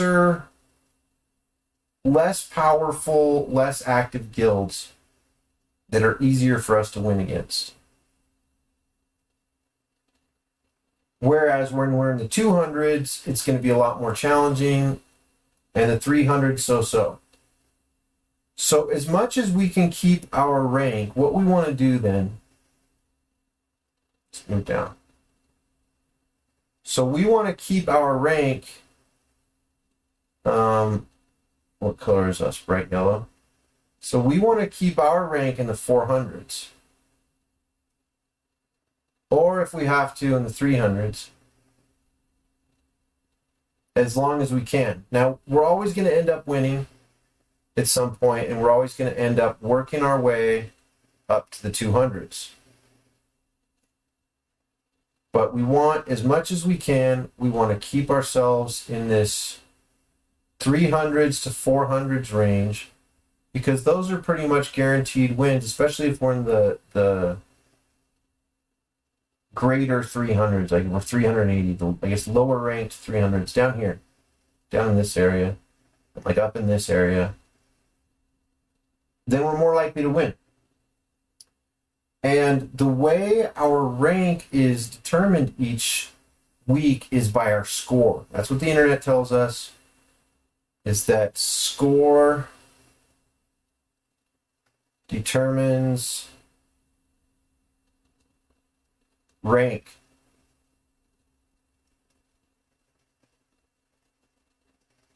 Also, if it's a win or a loss, also.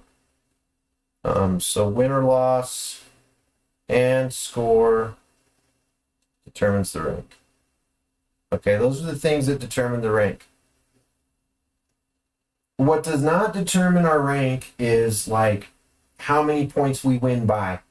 That's not what determines our rank. It's just the total score. And again, this is what the internet says. And everybody knows the internet is never wrong. You look it up on Google, it has to be true. So right now our score is 2596. Well, if we lose, our rank will go down. If we win, our rank will go up. But Plague's Legacy, their score is 2722. Let's say they win. Well, if they have a score of like 5,000, their ranks can go up a lot more. If they have a score of just like 2,700, it'll still go up pretty good. That's still a pretty good score. But if we can, here, let's look at some of our scores in the past. Oh, look at these guys. Angry Flying Monkeys. They had a score of 744 points, and that's how they got a rank of 489. When we had a rank of 1,088, that got us a score of 326. Look, Propane Ninja Warriors had a score of 3,031 points. That got them a rank of 101. These guys lost, ever just so barely. 2478 to 2424. That was a close battle. How did they get knocked down to 417? Oh. Not sure on that one. 1,229 points. Okay, pretty difficult to make my point here.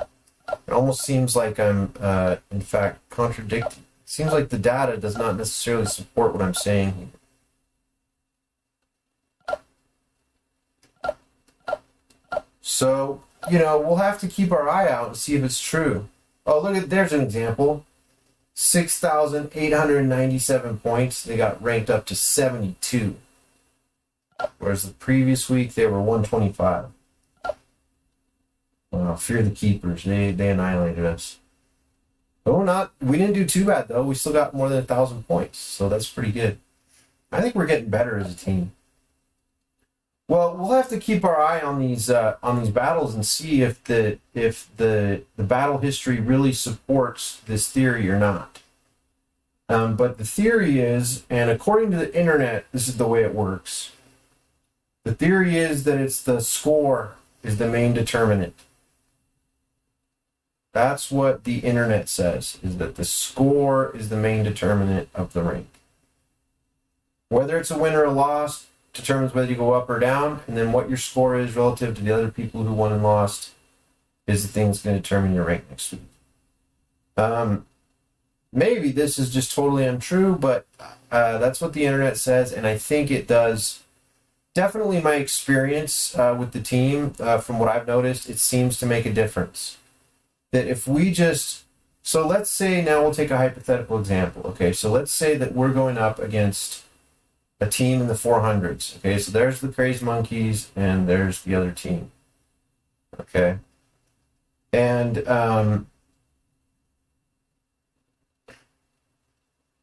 these Crazed Monkeys are going to be light pink now. So there's the monkeys, and we're going up against the green guys. So let's talk about what kinds of scores we could get when we're in the 400s. These guys are going to have a score of maybe like 650. It'd be pretty common. You see scores like that. Maybe more, maybe less, maybe a little more, maybe a little less, but about 650. Meanwhile, the Crazed Monkeys, what score are we going to get against a team that only scored 650 and they're ranked in the 400s? Well, let's look at our history and see. Probably we're going to get a score of over 2,000.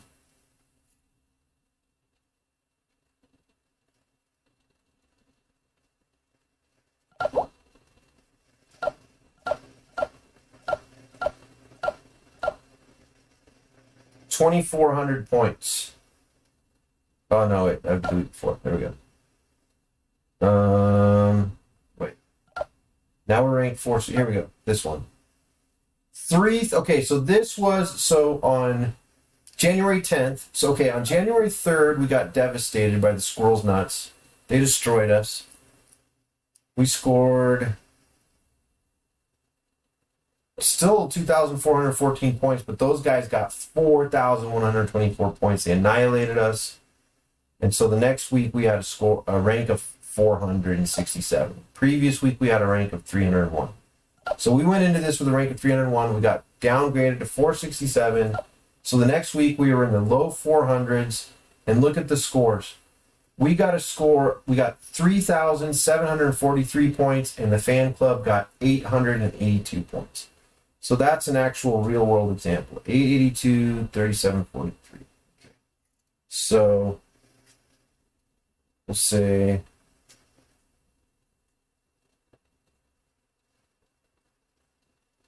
these guys got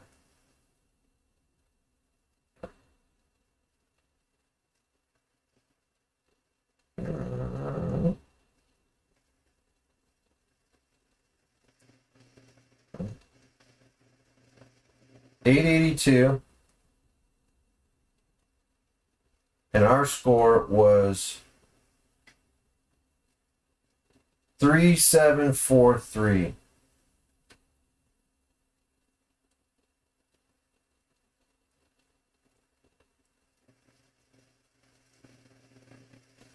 And as a result of this whopping victory, and especially this score right here, 3743, what that did for us for the next week is instead of just bumping us up, a little tiny bit, where we want to stay in the 400s to get another win the next week, what that ended up doing is it bumped us all the way into 204th place. No, wait. No. 315th place. So we went from 467th place to 315th place. So it took us all the way up from, we were way down here actually. We were down in this category of a rank of 467. And it took us all the way up to here to a rank of 315. Yeah. And then the next week we had another whopping victory, which took us up to a rank of 200. Let's see. Oh yeah, then the next week we had a victory, another enormous victory, because we were ranked 315, and then we demolished these guys, 409 to 4,017.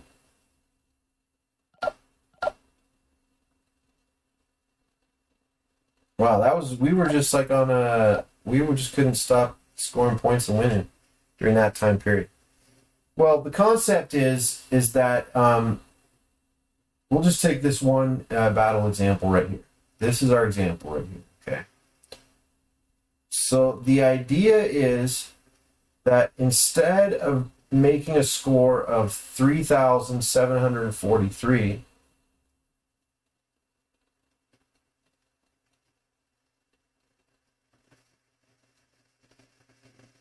all we needed in order to win, to eke out a victory, would be to get a score higher than 882. So we could have instead maybe had a score of, maybe like 927. That would have been just barely enough for us to win. Although it probably would have been too close for comfort, but we would have technically won if we got a score like that. Or what if we got a score of like, 1,050? I think there's a lot of ways in which we can come up with a score that beats a score of 882, but is less than this score of almost 4,000. So the whole idea of this Bizarro strategy is that when we're up against a weak opponent, like a rank of 467, for example, weak opponent, then we don't sink the islands, okay? A low rank, weak opponent, then this is the key to everything. To keep our score low and to keep our rank low is don't sink the islands. However, that being said, then what happens is we have to remember that when we end up over here in the 200s, now we got to fight like our lives depend on it, because when we get up into the 200s, it's a whole different ball game. Now we're in the danger zone, and now we don't have the luxury of going easy on our opponents. But when we're over here in the 400s, we can go easy on the opponents and try to not sink their islands and keep our rank, if possible, within the 400s. Because theoretically, if we went real easy and we only beat these guys by like 50 points or something, what if we could stay in the 400s like for like 3 weeks, 4 weeks in a row, and then be in like the low 300s or high 300s, depending on how you say it, be in the low ranking 300s? What if we could get like 6 wins in a row? Is that possible? Could that happen? Have they changed their algorithm to prevent people from doing this kind of thing? How would we ever possibly be able to know that? Well, it's nearly impossible for us to know that because it is so difficult to refrain from sinking islands when you're going up against an easy opponent in the 400s. The islands just fall. Let's see, here's their islands, okay? There's their 6 islands, 1, 2, 3, 4, 5 islands, right? 1, 2, 3, 4, 5. Let's maybe even give them like an ocean background of some sort. Here's their islands. All right, and then what happens?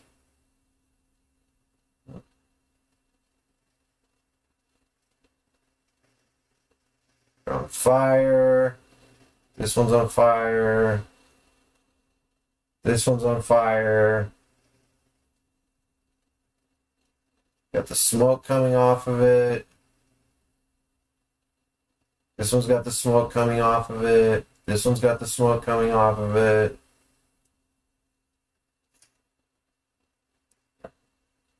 And it's not necessary for us to sink all those islands if their total score is only going to be 882. If they're going to have a score of like, 800, 900, 700, then we can probably beat them without sinking any islands. And if we do, we could just sink 1 island instead of sinking like 3 islands. That would be an alternative also.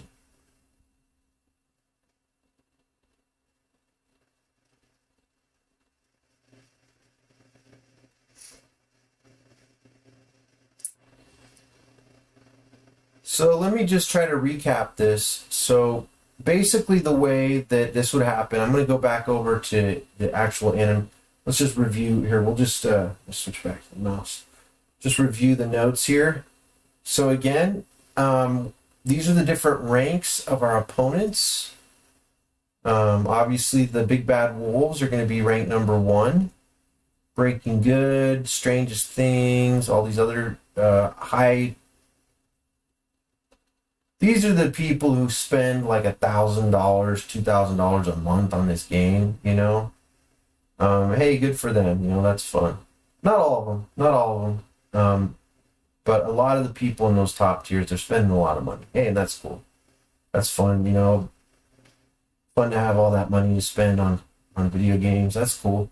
But then, like, when we get into these tiers, 100, 200s, 100's also a lot of powerful decks, powerful cards in there. 200s, 300s, 400s. You know, it's just a bunch of average people, and the different guilds that we fight against are going to be differing powers. And we don't necessarily know for sure if we're going to be up against a powerful team or a weak team because they're always moving around. But generally, in the 400s, they're not very powerful, and generally in the 200s, they're pretty powerful. And so what we want to do is not sink their islands if they're in the 400s or if they're in the 300s. But once we're in the 200s, then we probably want to go and attack them real hard. Oh yeah, let's summarize this. So the main thing of what we want to do is how the Bizarro strategy works is that if we, you think of when a siege begins, it has 24 hours to go, right?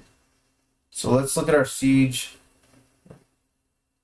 So our siege has 24 hours to go when it first starts. Here's the actual start of the siege. Well, actually, it has like 2 days of like you have to join and stuff, joining period, and so forth, all that time. But then once it actually starts, then we have 24 hours to go. It actually really starts. Okay, and then we have like 18 hours to go. And then we have like 12 hours to go. Then we have like 6 hours to go. Then we have like 3 hours to go. Then we have like 0. Then it ends, okay? So that's the end of the siege. So what we want to do is that when the siege first begins, is we want to kind of hold off and just kind of like maybe do one battle. One battle at the very beginning. One battle. Go into the siege. This is siege only, not rumble. This is siege. This is siege. It's weird how suddenly I can't remember how to spell siege. Siege only. Only for siege. Okay. So this is for siege. When it first starts, we have 24 hours left. Just go and do one battle. Maybe sometimes you don't get in there until there's like 12 hours left or something. Okay, whenever it is you first go in there, just do one battle.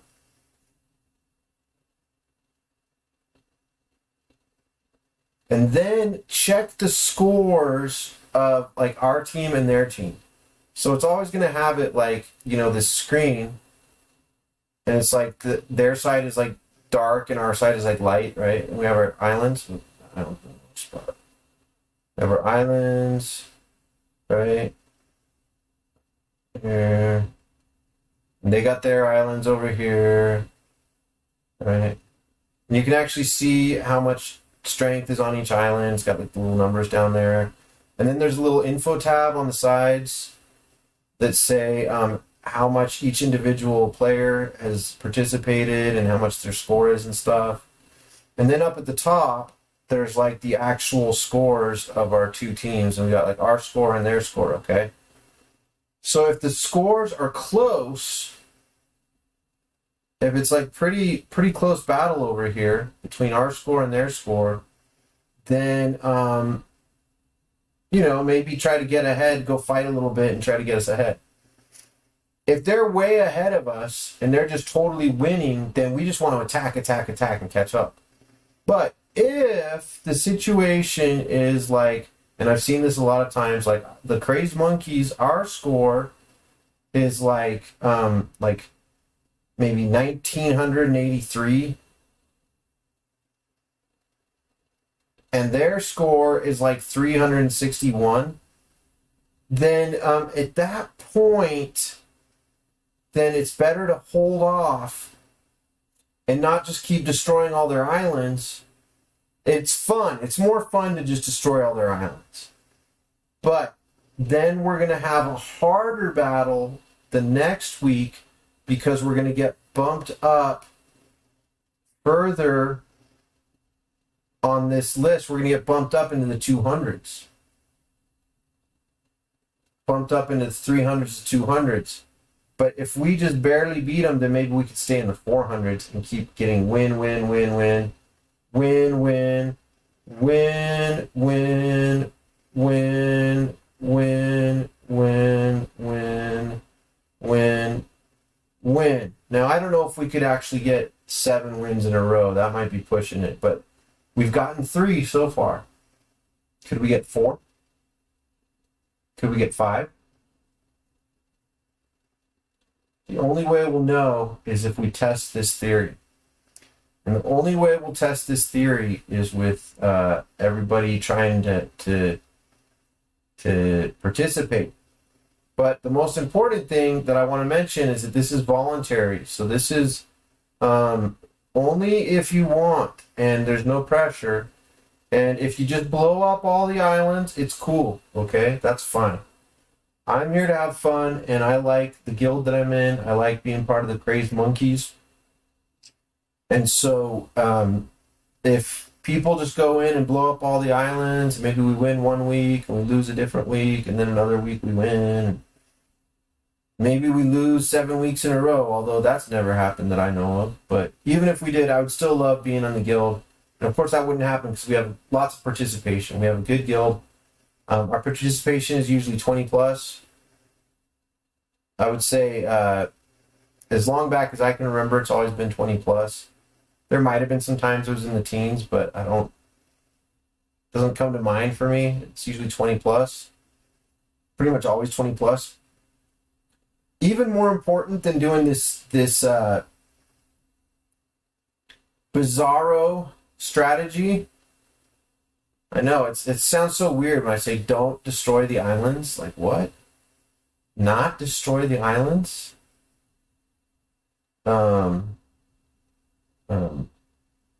That's why it's called Bizarro. Here, see, don't sink the islands. What? Only if it's a weak opponent, though, right? If it's a weak opponent, then don't sink the islands. And that sounds so opposite of what you would think, and that's why it's called Bizarro.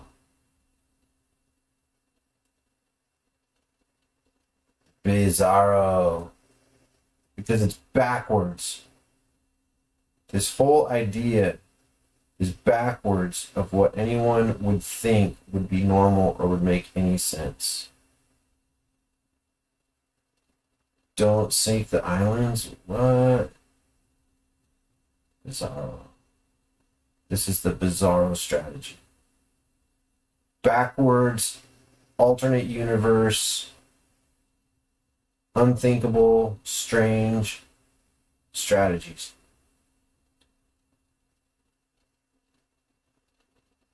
And I'm not going to be upset if people blow up the islands. That's cool because that's the way to play the game anyways.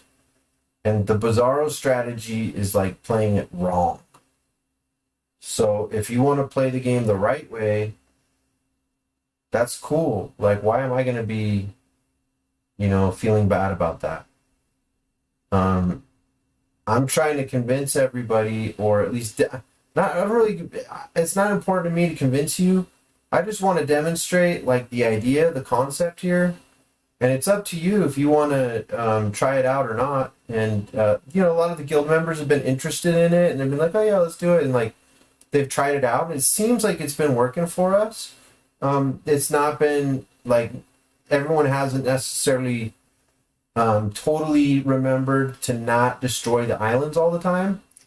But, you know, they've like held back a lot. And some people, like Lorimer, for example, he totally seems to get it as far as I can tell.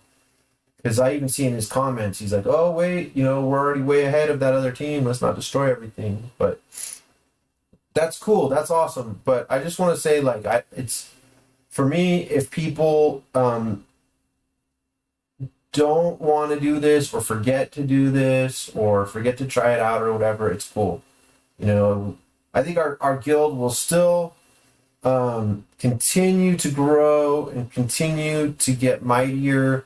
We'll continue to get increased participation. I think we want just to be like as awesome as possible. I think we want to get like up to like 35 participants every siege.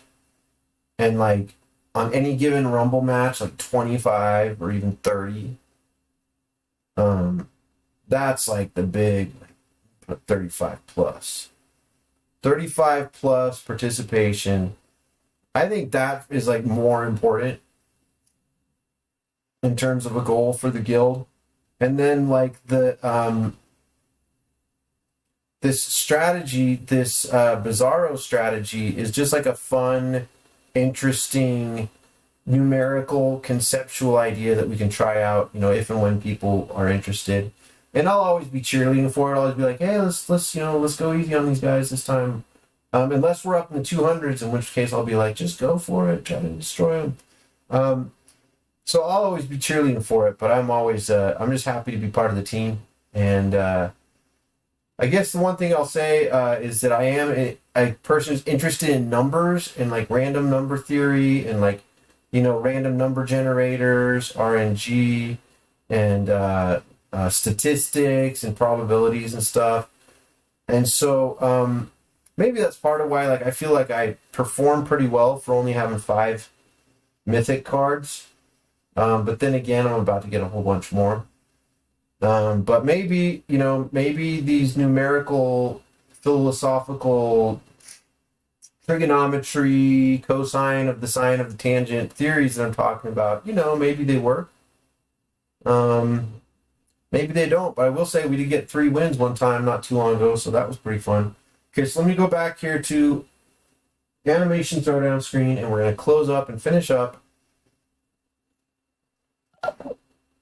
Okay, so again, here's the islands. Here's the Crazed Monkeys Islands on the left, and our opponent's islands on the right.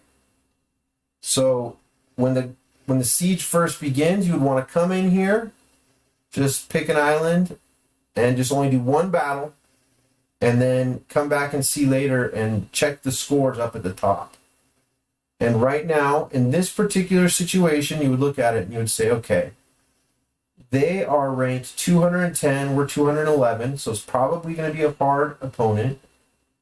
Our score is 2,500, theirs is 2,700. They're beating us.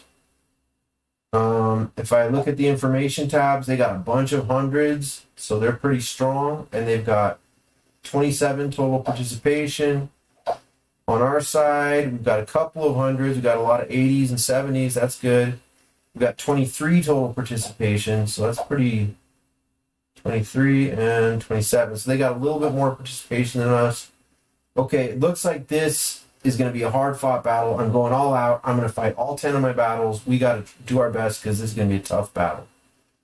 Now, in a different situation, if this team, instead of this number here of their rank being 210, if this number here, this number here is, instead of being 210, is like a number like 410, then it's a whole different situation. As I say, you don't have to use the Bizarro strategy if you don't want to, but if you choose to implement a Bizarro strategic approach, then what you would do in this case is that you would say, okay, 410 is their rank. Okay, our score is 2,496, and their score is only 272. That's what it would be like on that kind of a rank. Then you'd be like, okay, we're destroying these guys. I'm just going to fight 1 battle, and we're good. We're going to win no matter what. I'm not worried about it. However, there are times when it's close. There are times when it looks like we're going to win, and then I hold back a little bit, and then I come back later. It's like, oh, crud. And then we got to turn it on. So when there are those battles that can go either way where it's really close, then I guess just, use your best judgment. That's basically the rundown of the Bizarro strategy. Again, only for Siege. It is possible to come up with a Bizarro strategy for Rumble, but I think, let's walk before we run, milk before meat, and it's difficult and complicated enough just to get the cohesion with this Siege Rumble strategy. So, maybe in some future, maybe there'll be a way to try to do it. This is the craziest way to do it. Everything backwards. Crazy strategy approach. Bizarro. I don't like the word crazy. I think it's a kind of a demeaning word. So that's why I prefer the word Bizarro. So I think it's a little bit more considerate. I just always try to spend these adventure energies whenever I got them. So that's why I attack this island, Junichiro, because he costs 7. And since my max energy is 49, then if it's filled up, then I can just do 7 battles here and use up all my energy. So, I do like to think about the numbers a little bit. I'm a numbers guy. I'm like so good at spreadsheets. Oh my gosh. I can make a macro. I say so good at spreadsheets, it's all relative. So good relative to random people I run into in the neighborhood.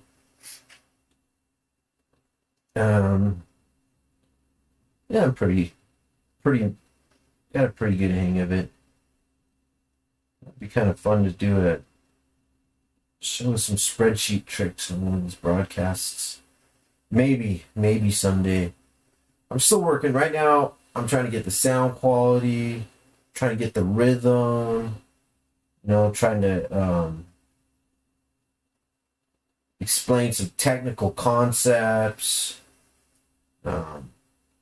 So we'll see. Oh, look, adventure. I got 7 in adventure again. Spend it.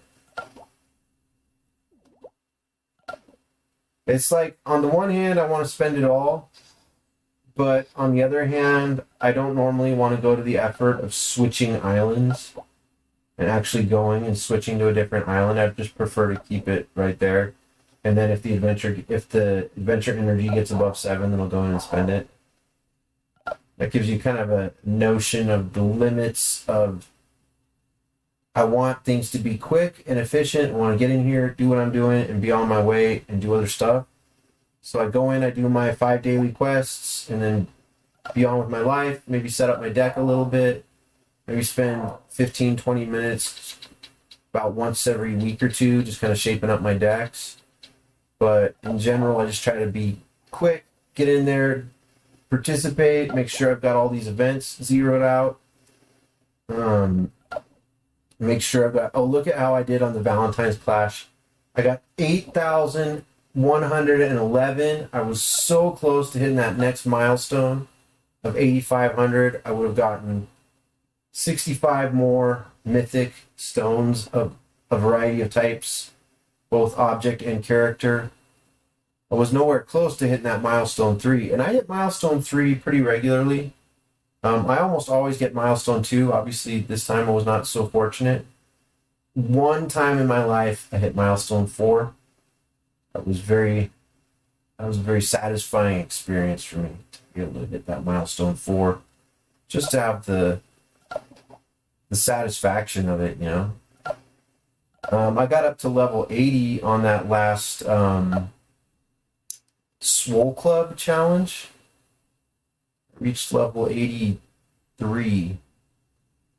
Might have been 82. I'm pretty sure it was 83.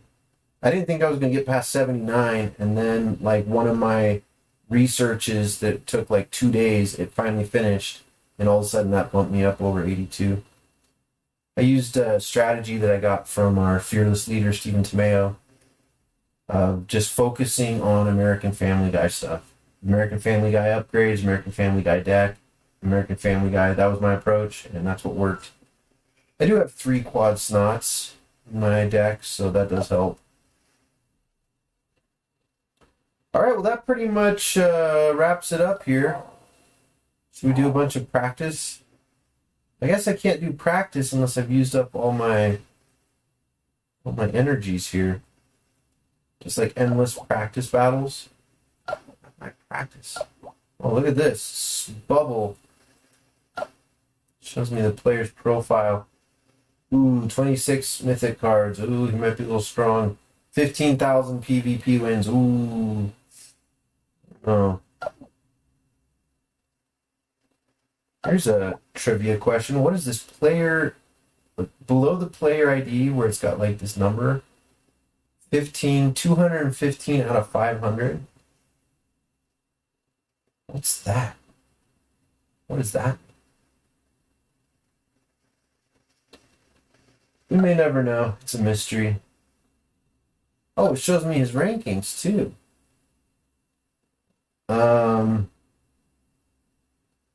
No, he's not super active, it looks like. Oh, hard to say. Bubble. I just want to do a practice match. Practice battle. Not seeing any practice battle options here. Once you run out of adventure energy, then you can adventure stamina. Then you can do a bunch of practice battles. But I don't want to use those up. I saved those till tomorrow. So I got to get 10 arena battles every day. Whenever I get around to logging in, sometimes it's early, sometimes it's late, I got to do 10, and then I get them done, and then I'm taking care of that daily quest. And that's important, because it's like, that takes care of like 3 daily quests all at once. I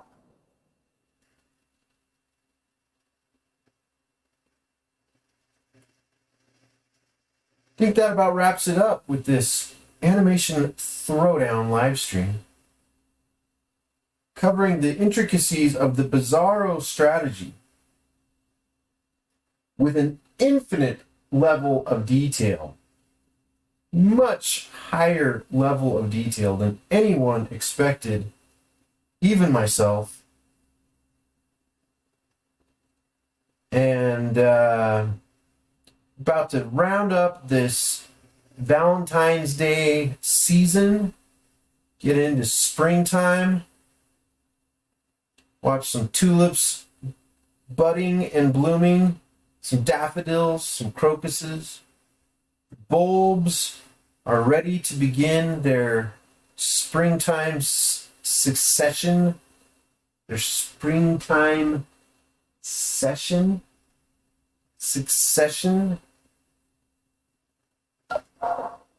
This has been a feature of the Agrotizer Network. This February something Sunday, beautiful, lovely evening. I am your host, eagleDog,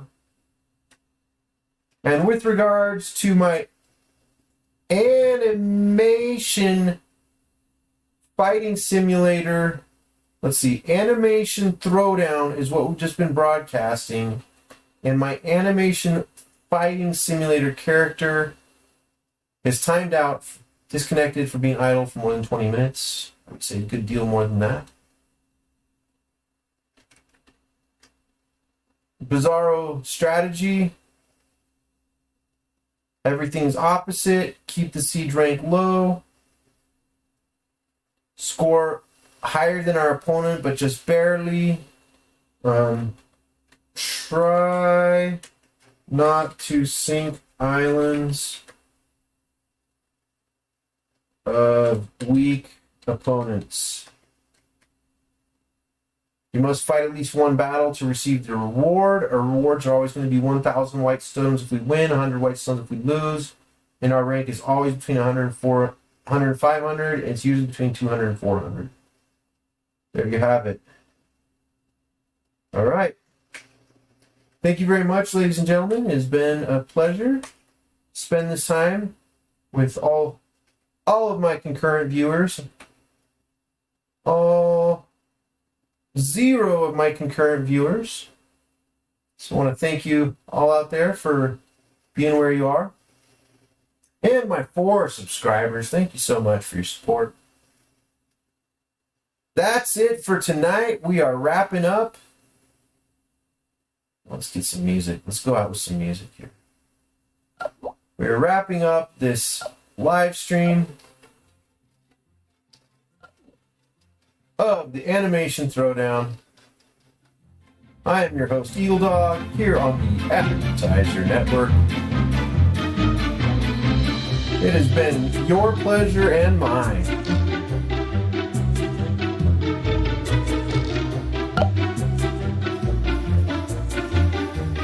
Until next time, make sure to floss your teeth and wash behind your ears. I am eagleDog, signing out.